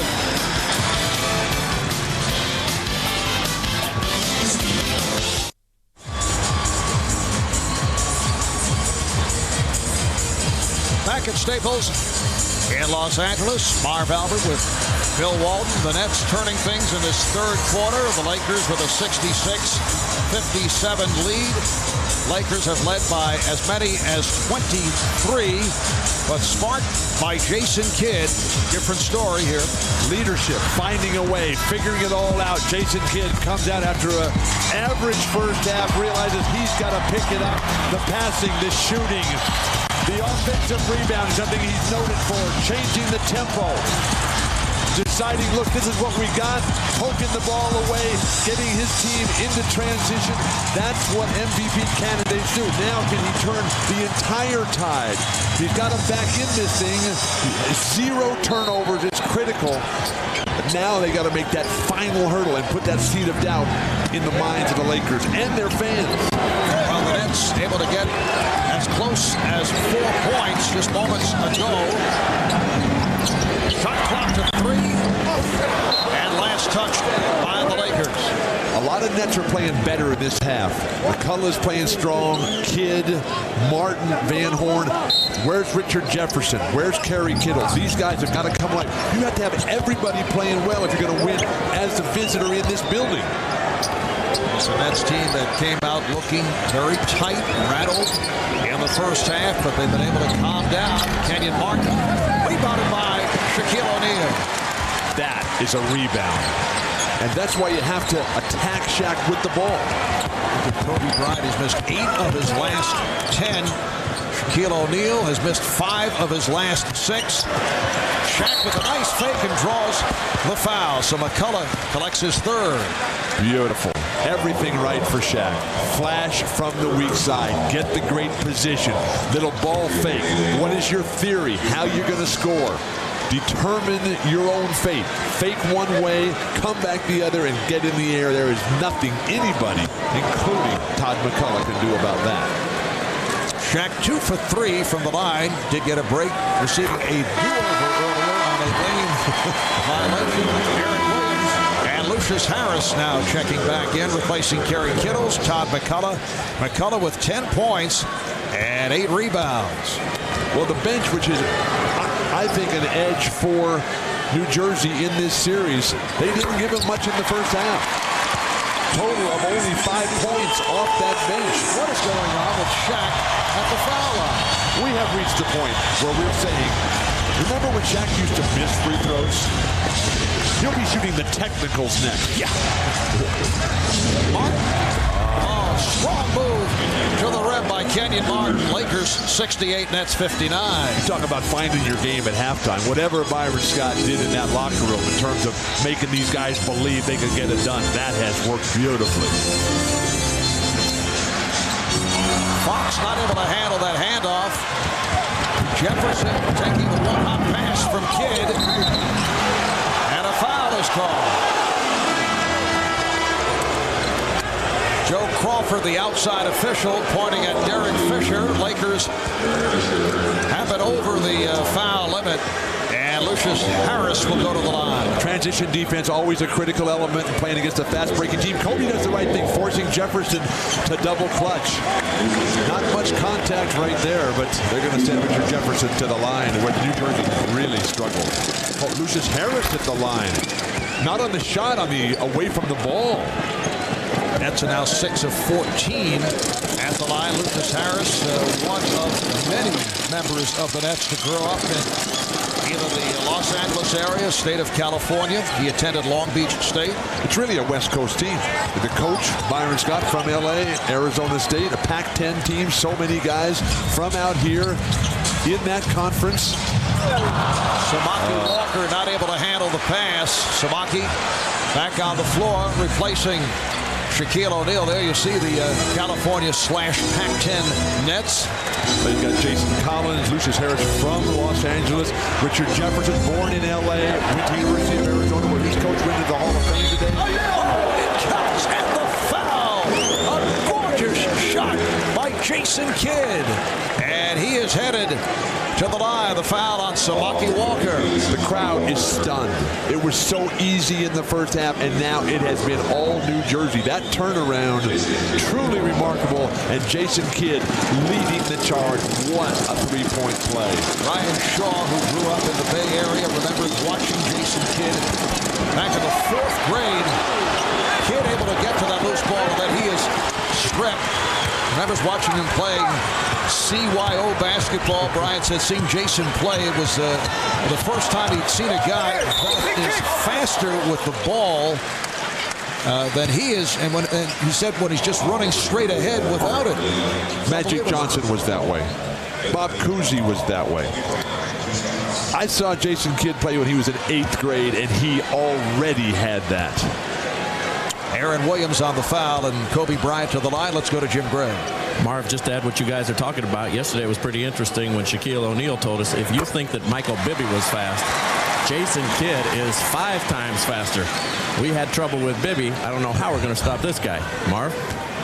Well, Jason Kidd has picked up his play here in the third quarter. Now has 17 points, 6 assists. The Lakers lead at 70-63, just under a minute remaining in the third.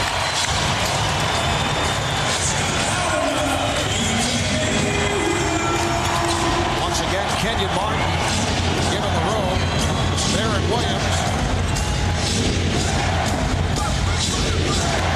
Shot clock to 6. Williams rebounded by Martin. And off the box out by Horry. Foul on Martin, who's upset. It's a tactical error by New Jersey here. Their centers, Aaron Williams that time, Todd McCullough, Jason Collins, they're not creators. They're not like Vlade Divac and Chris Webber. You don't want to run your offense through those guys. Spread the floor. Let other guys create and let the big guys finish the play and get on the offensive glass or make those short shots created by others. Nets in the penalty, so Horry to the line for the first time. During the regular season, the Lakers and the Nets split their 2 games. Lakers won here at Staples in early March. Shaq had 40 points. Kobe sitting out with the 2-game suspension. Kenyon Martin also out because of a suspension. And then in early April in New Jersey, the Nets won 94-92. An excellent game for Kenyon Martin at 18 points. Shaq was injured, did not play because of a sprained wrist. Actually, the Nets during the season did very well against the West. They went 17-11 against the Western Conference. They're not only from the West, they play like Western teams. That's why they were so successful in the Eastern Conference. They played a running wide open game, so prevalent out here. Martin lost it off his foot. We are down to 20 seconds remaining in this third quarter. New Jersey needs to stop desperately to keep this crowd quiet during the quarter break.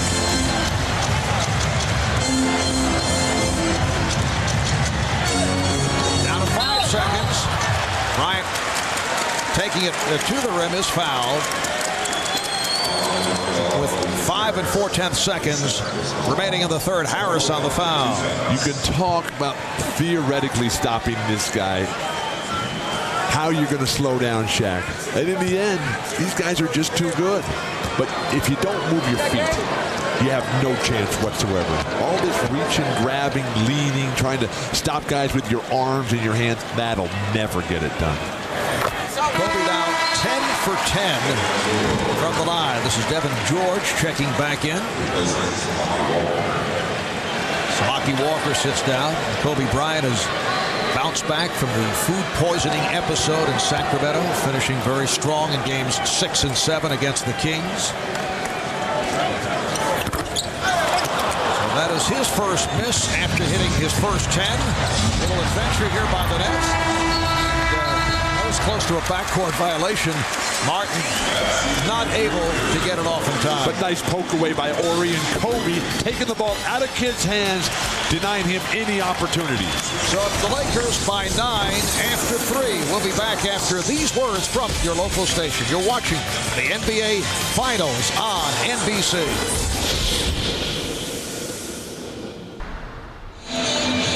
Well, as always, our NBC cameras checking out the crowd. You never know who you're going to...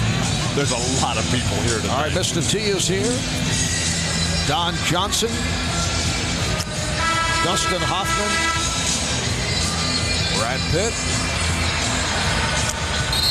Jada Pinkett Smith. Jeffrey Osborne. He's been a regular at Staples. Selma Hayek. That's Pete Sampras. Andy Garcia. One-time Laker girl, Paula Abdul. And, of course, Jack Nicholson. All right, let's check in with Lewis Johnson. Lewis? All right, Marv, thanks a lot. Well, Byron Scott in that last timeout giving some instructions here for the last quarter. And an interesting thing he said, one thing we can do here with a quarter to go is we can treat Kobe like we did Paul Pierce in the last series. He said, instead of all these reach-in fouls, step out in front of him and take the charge. That was the instructions there, Marv. Thanks, Lewis. On to the fourth quarter. Kobe Bryant will get a rest. Lakers with a 72-63 lead. Shaquille O'Neal is on the floor. Kobe sitting down with 20 points. has led by as many as 23 in the first half. The Nets trimming that lead, able to move within 4 in the third quarter. The Nets won the second quarter. The Nets won the third quarter. They have turned the offensive rebound story from a huge deficit to a +3 advantage on the whole game. And now with this full court pressure, taking time off the clock and opening up the game so they can get into their wide open court style of play, which they prefer and they need to execute if they're going to have a chance to win. Shaquille O'Neal off the fake. Not able to connect on the tip. Finally, a rebound for New Jersey. Jefferson being played by Fisher. Kidd being guarded here by George. Harris to the crossover. Harris trying to go glass. And O'Neal on the rebound. All that penetration, that should be right at Shaq, but not to shoot, to lay it off to somebody. And Shaq's got a real mismatch here. Horrendous post-entry pass. An attempted lob by Fisher. Jefferson able to finish. So the Laker lead is down to 7. Jefferson has not played a special game tonight, but he hasn't tried to do too much. Played a very disciplined, under control game, waiting for it to come his way. Foul on Jefferson. That is his third. Jefferson has played 18 minutes. Not able to get into the flow. He's attempted only 2 shots and hit both. And George is fouled. Will the basket count? Yes, it does. Late indication, but the basket is good. And Devin George will go to the line. He was fouled by Lucius Harris. A nightmare series against Sacramento. Devin George quickly taking advantage of the shorter and less physically gifted Lucius Harris. If this guy can get on track, that'll be a great sign for Phil Jackson, who's desperately searching for someone on the bench to give the Lakers a much-needed lift. Three-point play for George. Lakers up by 10. Just getting started in the fourth quarter. Game 1 of the NBA Finals. Jefferson. Aaron Williams on the rebound. The way New Jersey got into that play, that was a thing of beauty. Dribble handoff, weaves out in front. They're coming right back to it. Stay with what's working for you, but make a shot from the perimeter. Does just that. Keith Van Horn got off to the slow start. He now has 10 points. And that's Jason Kidd driving the ball right at Shaq. When the defense has to collapse, you know Shaq is going to come to guard the ball. Everybody else will be wide open. Here's the double on O'Neal. And he is fouled. Shaquille O'Neal facing the double coverage. Aaron Williams called for the foul, the second. Off the offensive rebound, Jason Kidd looks at Shaq and says, yeah, come guard me. I'm ready because I'm going to lay it off. And then Shaq working so hard, so diligently to get the great position. Shaq wants the jump hook. That's his training. That's his mindset. You got to be up a little higher. Now, granted, he is terrific at drop step and throwing it down on the dunk. But if you can get him to turn back and shoot the jumper, you're much better off. Rick Fox back, replacing Robert Horry. The last free throw was the first from Shaq that was way off. And Rick Fox was able to get inside. He's upset with himself. He was fouled, but he wanted to convert and have the possibility of a three-point play. Foul called on Van Horn. That's his fourth.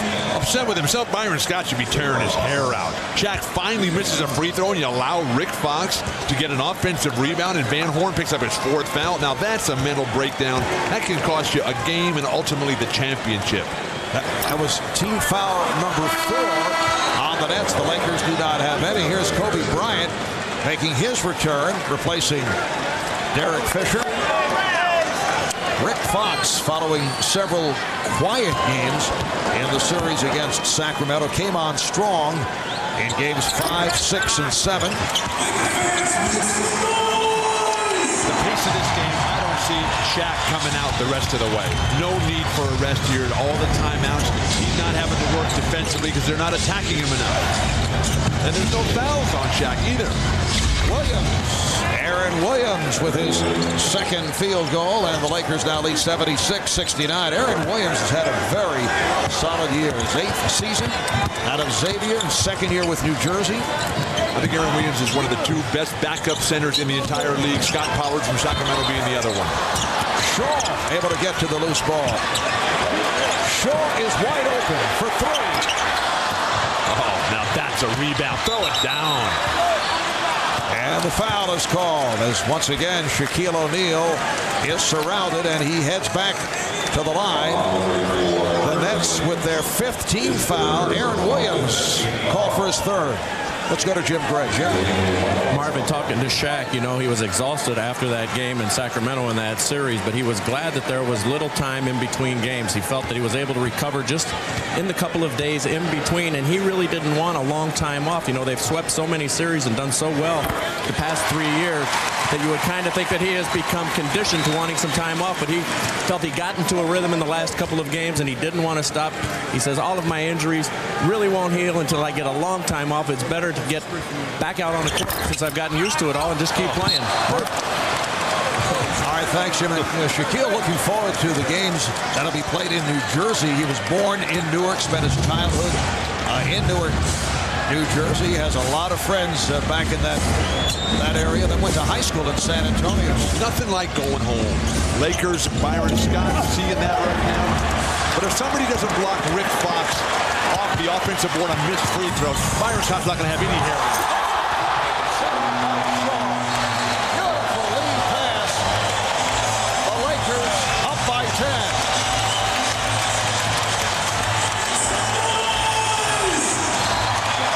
Byron Scott calling for time. 8:55 remaining in the fourth. New Jersey gets so close, and then these dagger-type plays, these emotional plays that change everything. They say no matter what you guys do, you can't stop this, as Kobe high above the fray, throwing it down once again.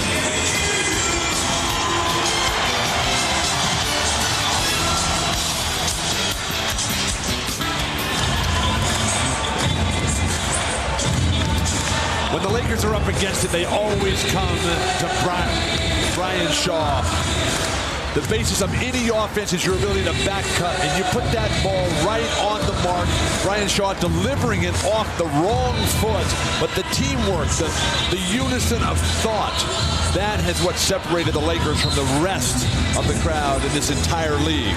And Bill, Brian Shaw so significant in setting the tone back in Game 6 against Sacramento. Jason Kidd once again. 19 points for Kidd, and Shaw very skilled at getting the ball to Shaquille O'Neal. That goes back to their days as teammates with the Orlando Magic. And it was in Game 5 against Sacramento when Phil Jackson stayed away from Brian Shaw that they lost that critical game, and Shaq just overpowering the relentless attack at the hoop. But Jason Kidd, Mark, you mentioned the 19 points. He's also got 8 assists and 5 boards. Only 1 turnover for Jason. They're giving him the outside shot. He has got to pull the trigger. Shaq rolling into that lane. Aaron Williams still playing so low down there. At least make him come back the other way. We talked about the familiarity and how these teams rarely play against each other, and Shaq and Kobe and Kenyon Martin missed the games. They got to find out on the fly, and they're a little slow to pick it up. Shaq is now 6 for 10 at the line. Aaron Williams, who just picked up his 4th foul, sits down, and the rookie from Stanford, Jason Collins, has come on for the first time. Lakers 81 and the Nets 71. 8.5 remaining in this 4th quarter. Kidd using the pick. O'Neal able to grab that rebound and had nowhere to go, so Jefferson on the intercept.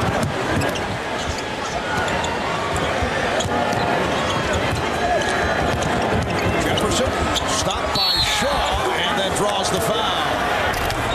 What Jefferson did that time. He didn't have a play and they were backed off him. He's not looking to take his outside shot, and that's okay. But in that situation, drive the ball to the elbow and then turn it back with the reverse pivot. You'll either have to move it for yourself or better off, lay it down to someone who's flashing to the ball. Foul on George. Only the first team foul committed by the Lakers.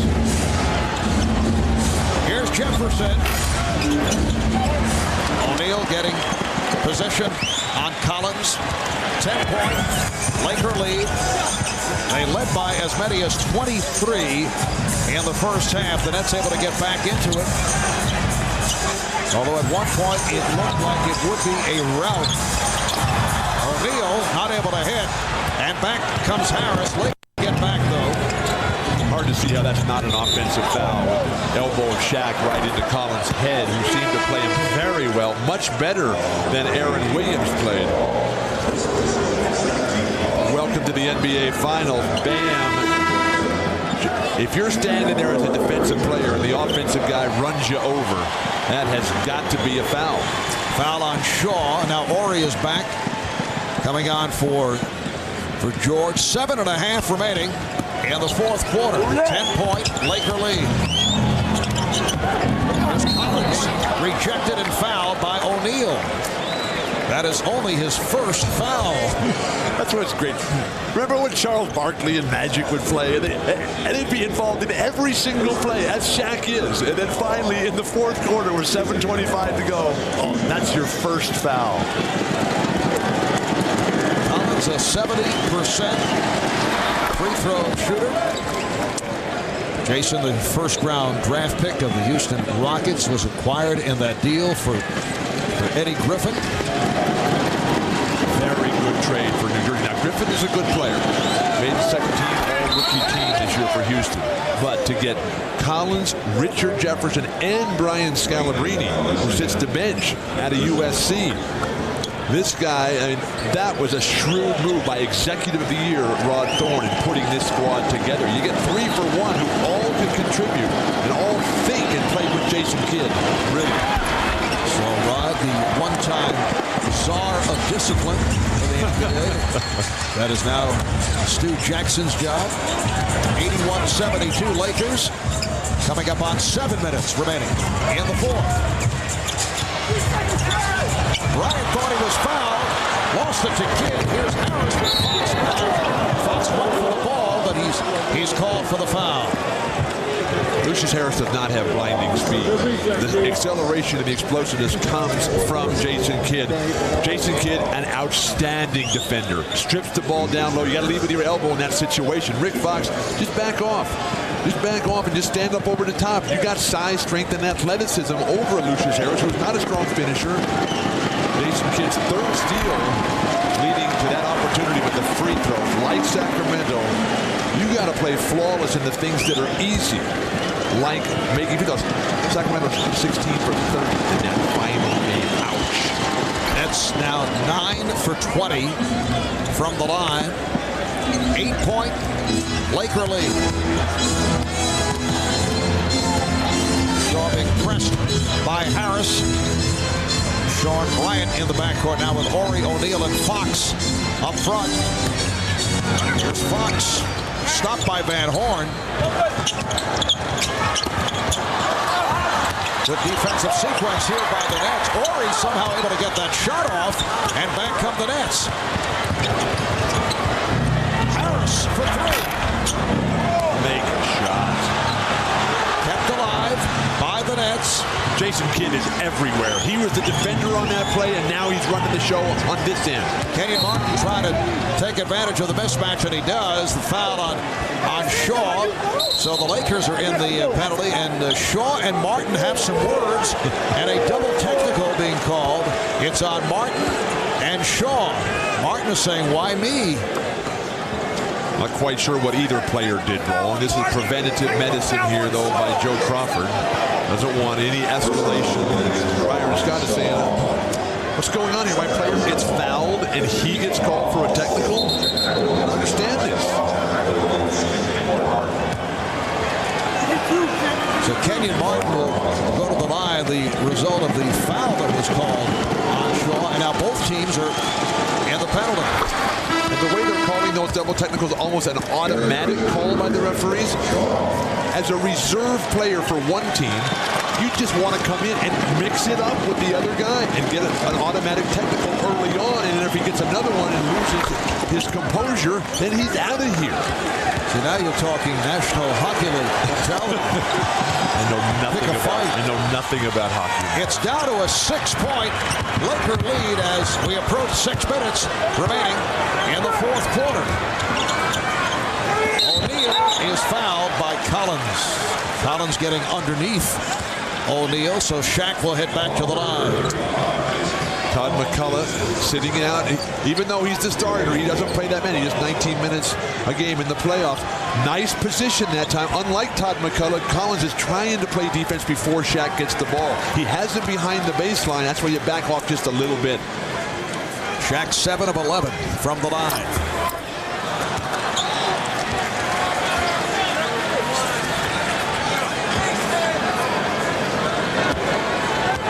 Shaq 3 of 7 at the foul line in this fourth quarter. It's after the good start and way off on that second attempt. What did he tell us yesterday about the Statue of Liberty? Oh, Jason Kidd had the foot on the line. It's a 2-pointer. Nets were looking for a 3. The Nets are within 4. They got within 4 in the third quarter. Now a sense of urgency has set in for the Lakers. O'Neal to the drop step. And the Lakers get the new 24. Where is the weak side rebounding? Here's the lob. Look out. Oh, Collins took a hit from behind from O'Neal, but that was after the foul was committed by Jason Collins. And this is what makes Shaq so difficult to defend here. He's coming to the ball, but Jason Kidd in transition, foot clearly on the line there. Joe Crawford on top of the play. And then when Shaq flashes to the ball and then reverse spins, there is nothing you can do other than get underneath them in the foul call.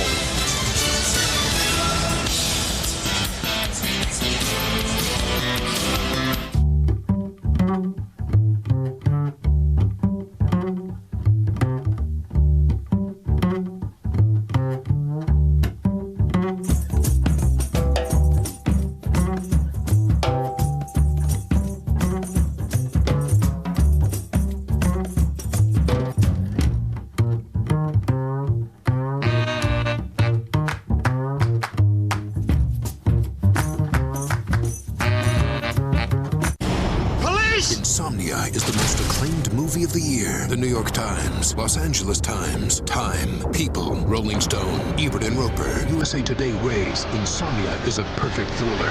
Insomnia, rated R, now playing.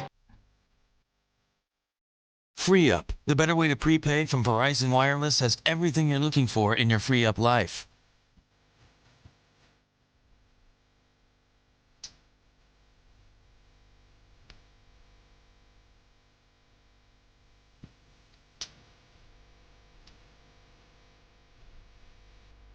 It's your call, so make it with Free Up. It's the freedom to communicate paid up front. Verizon Wireless. Join in.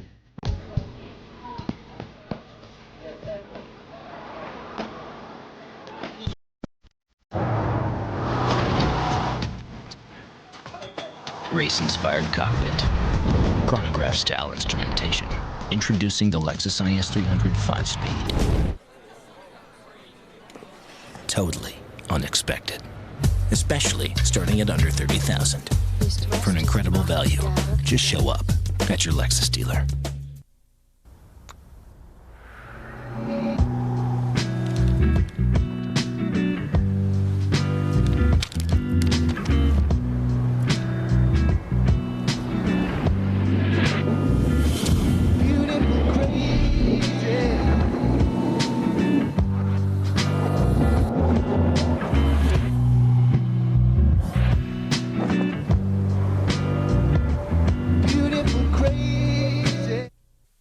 Let's get you up to speed. War Emblem has won the Derby. He wins the Preakness. Now War Emblem goes for the greatest prize in racing, the Visa Triple Crown. Only 11 horses have pulled it off, none in almost a quarter century. Now one race for history, the Belmont Stakes, Saturday at 5, 4 Central on NBC. once again, the Nets showing their resolve. Down by as many as 23, they have turned it around, and they are within 4 points. We've talked so many times about how great this Laker team is, but New Jersey, like Sacramento, has had a ton of opportunities to get it done, and they have just continued to throw up bricks, missing time and time again, not being able to get the rebounds to give them more opportunities, more control. And if they could make a couple of free throws, they'd be winning this game. They missed 11 free throws in a game they trail by 4. Ouch. Well, the Lakers feared a letdown, but the letdown did not occur until late second quarter. The last 25 minutes of this game, the Nets have outscored the Lakers by 19. Remember the number that Byron Scott gave us yesterday, 55 for Shaq and Kobe? Another brick by Shaq there. Said 55, and he'd live with that, Byron Scott. Shaq and Kobe have 47. You mentioned earlier that they might get that 55 in the first half. They have really slowed down. Lakers 82, Nets 77. But the Nets have done a great job coming back into this ball game after some rough edges in the first half. Jason Kidd, a nice play by Collins, able to tip it to Van Horn, and the Laker lead is down to 3:5:20 remaining in the fourth quarter. The Lakers have made this into an adventure. This is the closest this game has been since in the early moments the Lakers had a 6-4 lead. O'Neal putting it over Collins, and last touched by the Nets. Jason Collins is playing some ball out there. Byron Scott didn't use him in the first 3 quarters. And now he's out here, he's tipping balls to teammates on the offensive end. He's standing in front of Shaq. He's willing to fight. Are there any other Nets who are willing to do the same? Shaquille O'Neal getting the roll. Shaq has 28, Lakers 84, the Nets 79. If the Nets are going to pull this off, they need one guy playing great on offense, and they need one guy who can really take over on defense, particularly rebounding. Remember last year here in LA in game 1 of the finals, Philadelphia came away with the victory. And Jack Neese says, stay right here. Foul called. It is on the Lakers. Both teams in the penalty. Fox has picked up number 5. The double clutch by Kenyon Martin takes him out of the play. Phil Jackson, you see the concern, the uncertainty, the seeds of doubt. Lakers do a good job here. Shaq just flying by as well as Horry, forcing him to double clutch. Martin, he's got to put his body on the line out there. Just get in the air, put some fouls on these guys. Kenyon Martin, a 68% free throw shooter during the regular season. Now 5 for 8 on the evening. So the Lakers now lead by 4. It is back to a 3-point Los Angeles lead. Just under 5 remaining in the fourth. Kidd again putting the pressure on, but Kobe able to protect that dribble. Here's Bryant. Fox trying to set a pick, and a foul is called on Van Horn. Byron Scott can't believe that. 5 fouls now on Van Horn. Van Horn appeared to just be standing there already positioned. Fox just ran right into him. Don't understand why the defensive player has to move out of the way, a position he's already established.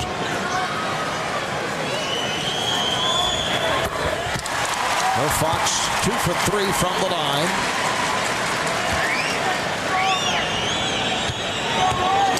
He must have had a better view than I did. Yes. Interesting that Byron Scott is going with Lucius Hayes instead of Kerry Kittles down the stretch here. Kerry Kittles 3 for 7. Got off to the good start. And then fading, so he is sitting down. Van Horn. Rebound O'Neal. They need a big play from Van Horn. He had it in the decisive game against Boston, the big 3-pointer from deep in the corner. That's what they need right now to give everybody the life and the confidence. That was the biggest shot of his NBA career. O'Neal backing his way. Lakers 88, Nets 81 with 3 minutes, 53 seconds remaining in the fourth. The Nets take a 20-second timeout.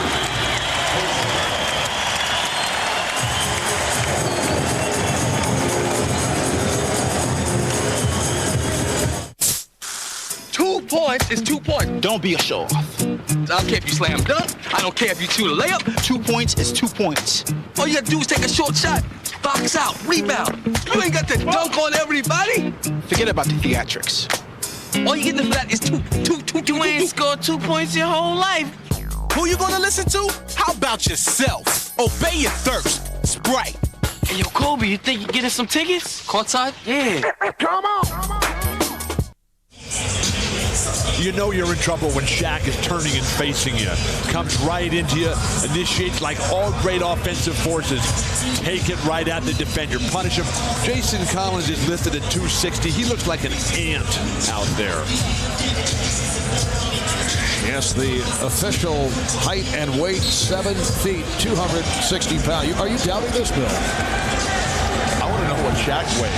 I want to see Shaq on the scale. Here's Collins. Nice touch by the rookie, and the Laker lead is 5.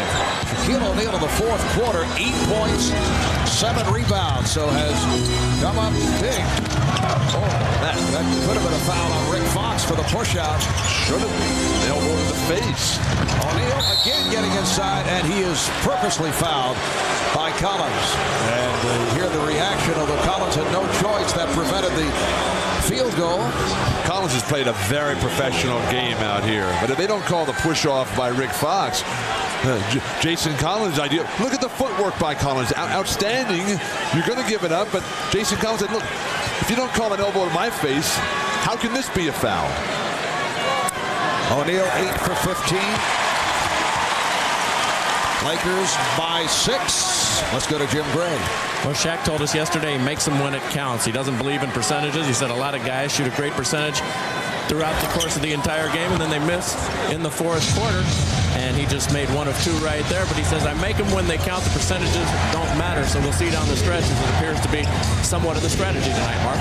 Well, Shaq has had his ups and downs at the line of the fourth quarter here tonight. He certainly did it down the stretch against Sacramento. Jason Kidd. So Kidd now has 23, and the Laker lead is down to 4. And Byron Scott in Jason Collins has found somebody who can handle the ball at the high post, bringing Shaq away from the basket. Just under 3 remaining in this fourth quarter. O'Neal, yes. 33 points, along with 14 rebounds for Shaquille O'Neal. The Lakers 91, the Nets 85. 2:35 to go in the fourth. Nice reverse by Kidd. Collins getting to the rebound. He is fouled. That will not count. He will not get the call on the continuation, but he will head to the line. Jason Kidd moving brilliantly without the ball, able to catch a tough pass there and then knock it down. Defense not able to contain him because they're worried about the ball at the high post in Jason Collins' hands. And then Shaq just rolls right into the lane. All New Jersey can do is get it back on the offensive end. They got to keep scoring here and make some free throws.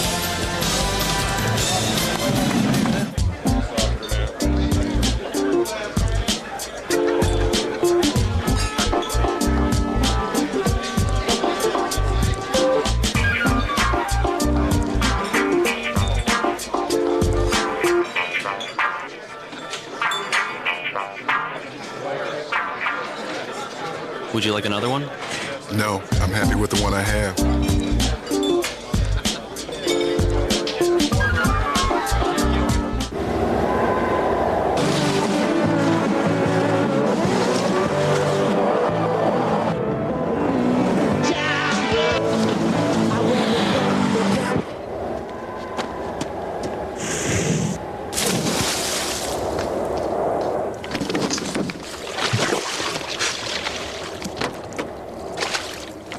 Are you tough enough to drive a Tacoma?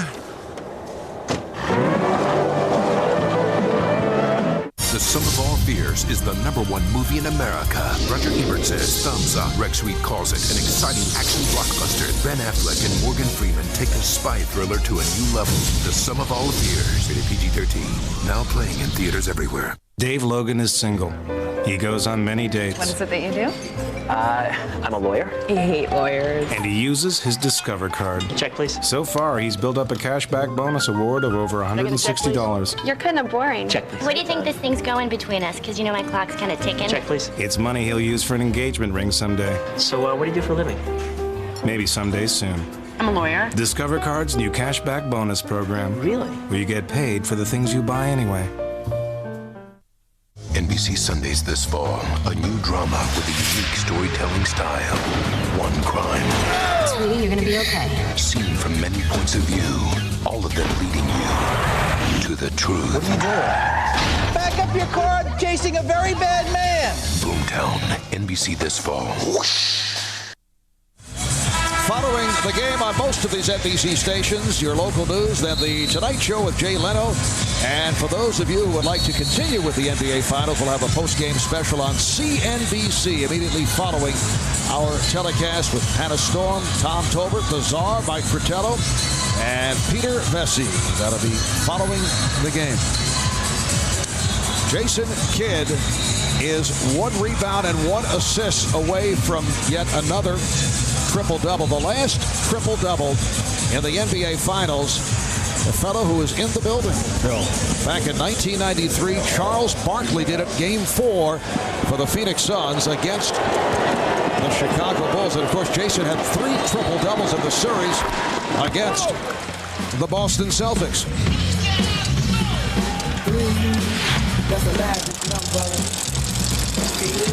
Players to average a triple-double in a conference or division final. Well, Wilt Chamberlain did it.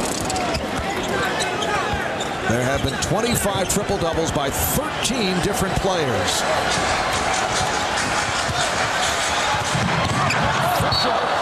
Lost control.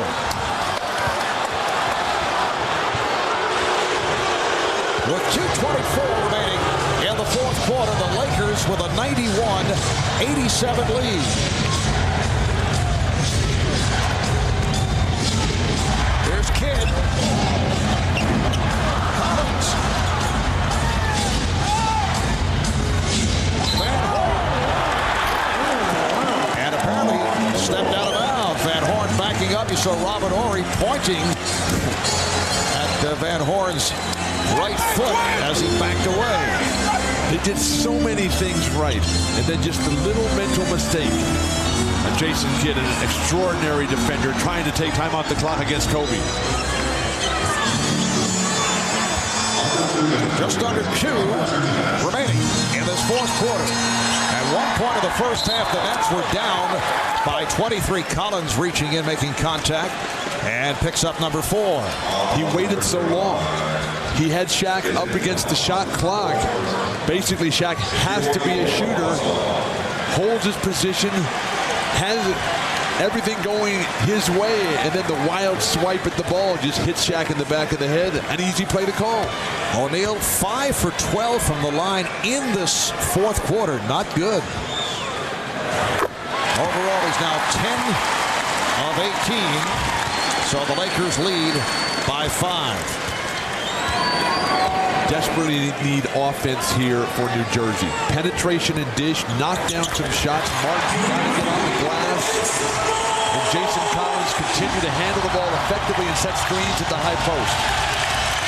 This crowd on its feet as the Lakers have taken a 6-point lead. Nice pass. Harris coming up short. Collins again able to get to the loose ball. And we get a whistle. Jack Neese, the outside official, pointing to the clock. And apparently they're having a problem with the 24-second clock. And the Nets are very upset because they felt the flow was interrupted. They had the advantage. They were on the attack. And because of the malfunction and the misapplication of the reset here, they were taken out of their flow. Well, here's Kidd shooting the 3. O'Neal with the rebound. With a minute 25 remaining in this fourth quarter. Lakers with the ball up by 6 points.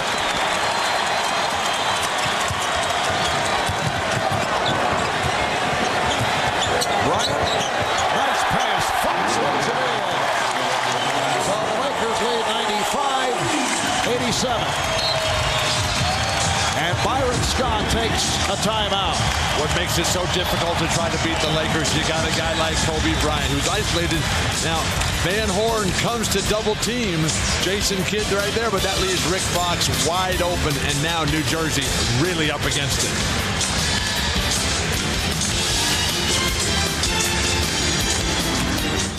Why do people climb mountains? Why do opposites attract? Why do you want the new Camry? The new Camry, reinvented so it's faster, sleeker, roomier, better. You're gonna want one. See your local Toyota dealer. I can't remember anything that happened before 2 weeks ago. On June 14th. You've got a Black Ops agent who's off the reservation. Take him out. Danger. Buckle up. Find it. Born. The Born Identity. Rated PG-13. At theaters June 14th.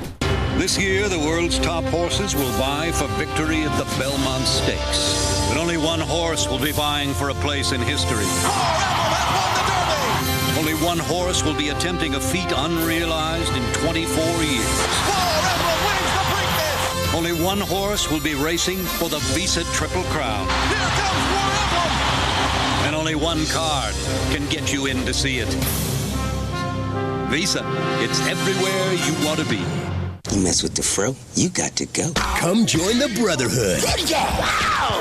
I feel good. Falling in love with you wasn't part of the plan. It's this summer's Laugh-A-Minute surprise comedy hit. You got soul. Undercover Brother, rated PG-13. Now playing.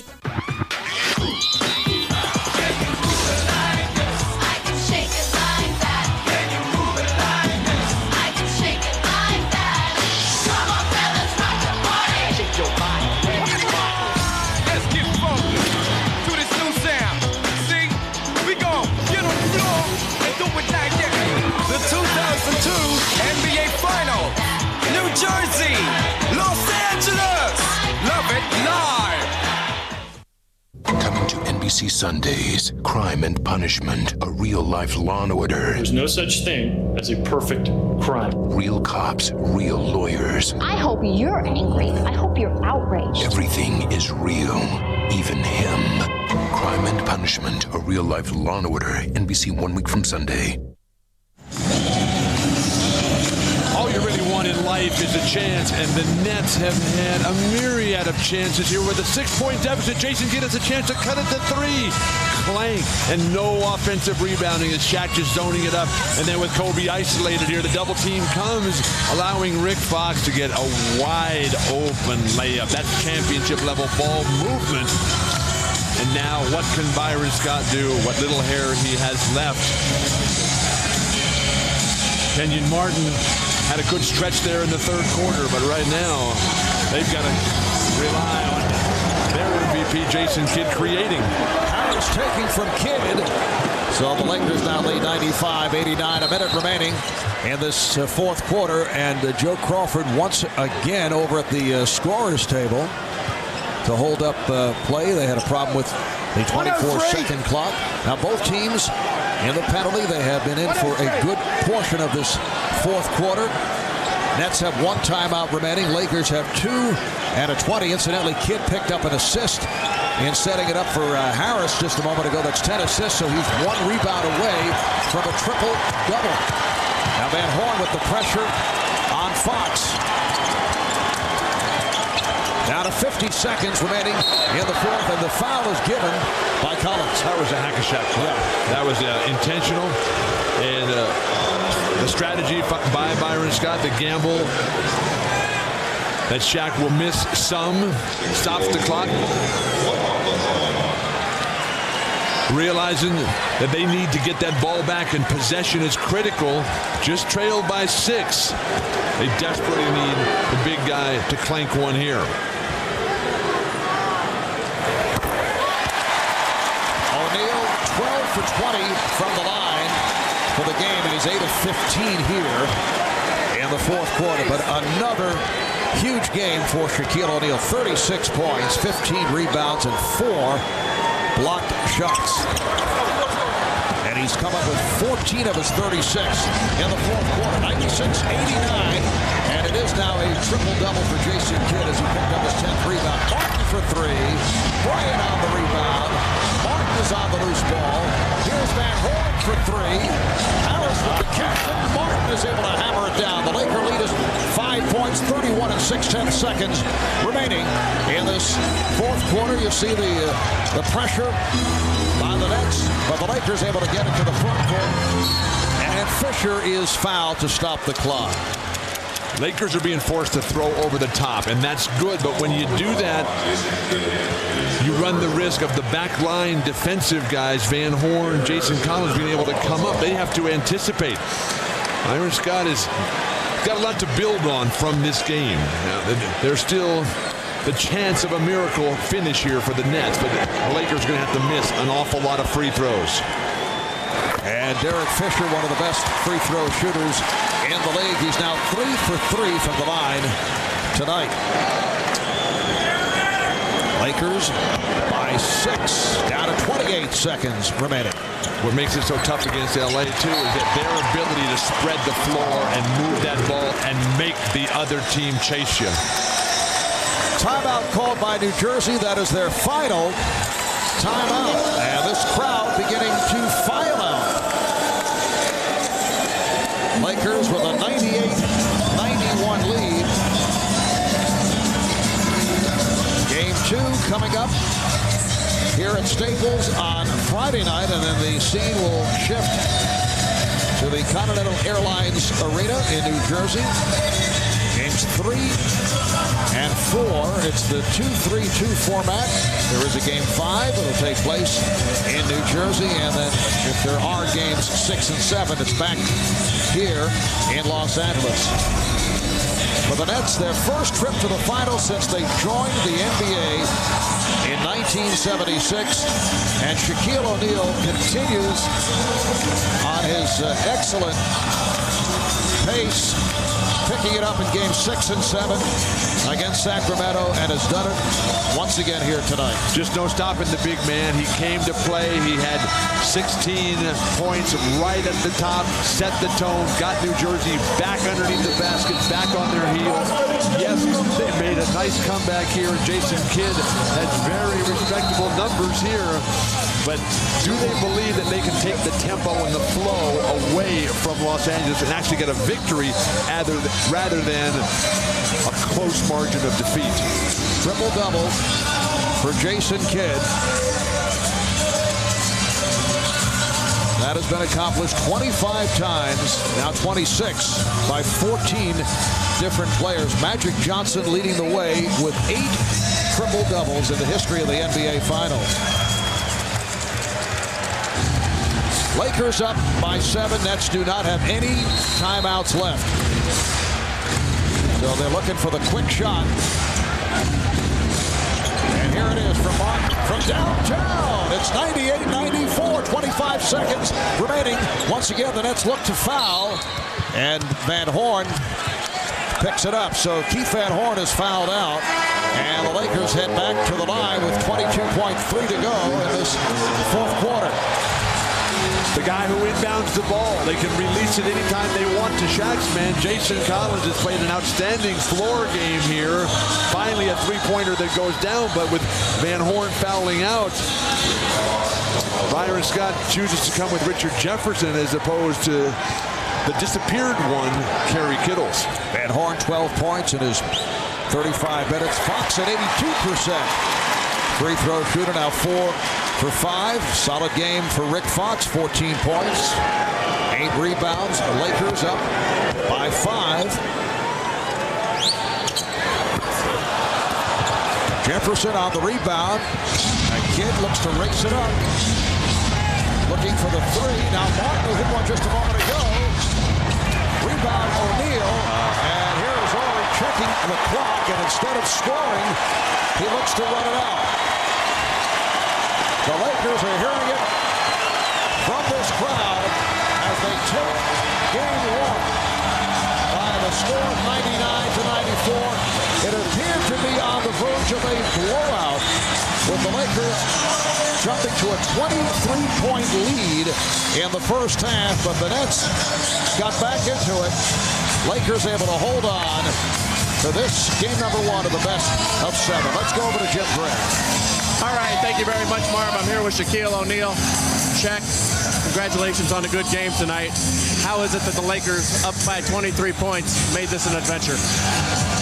Well, I think we just got kind of lackadaisical.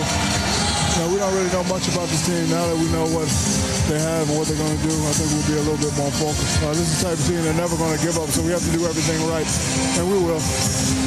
Did you just do enough to win tonight? Was that the case? It's all about winning. We could have played better, but, it's all about us. It's nothing that they did. We just messed around, and we just have to pick it up, and we will. It's only our third time playing this team. We don't really know that much about them, but right now we're just trying to win 4 games. We already won 1, so we got 3 more wins to go. Shaq, was there any letdown from the great series that you guys had played against Sacramento? Was there a mental letdown maybe? I'm not going to blame it on a mental letdown, so don't be bringing it up. It's all about us just going out there playing team ball, execute, and we just got kind of lackadaisical. I wouldn't blame it on a mental letdown. We don't really know much about the team. Now that we know, we'll pick it up. Don't be trying to make stuff up, Jim. All right. Shaq, congratulations. Good game tonight. Back to you, Marv. All right, Shaquille O'Neal, 36 points, 16 rebounds, 14 of the 36 in the fourth quarter. Kobe Bryant with 22 and a triple-double for Jason Kidd. 23 points, 10 rebounds, and 10 assists. Again, the final score from L.A. Lakers take game 1, 99-94 over the Nets.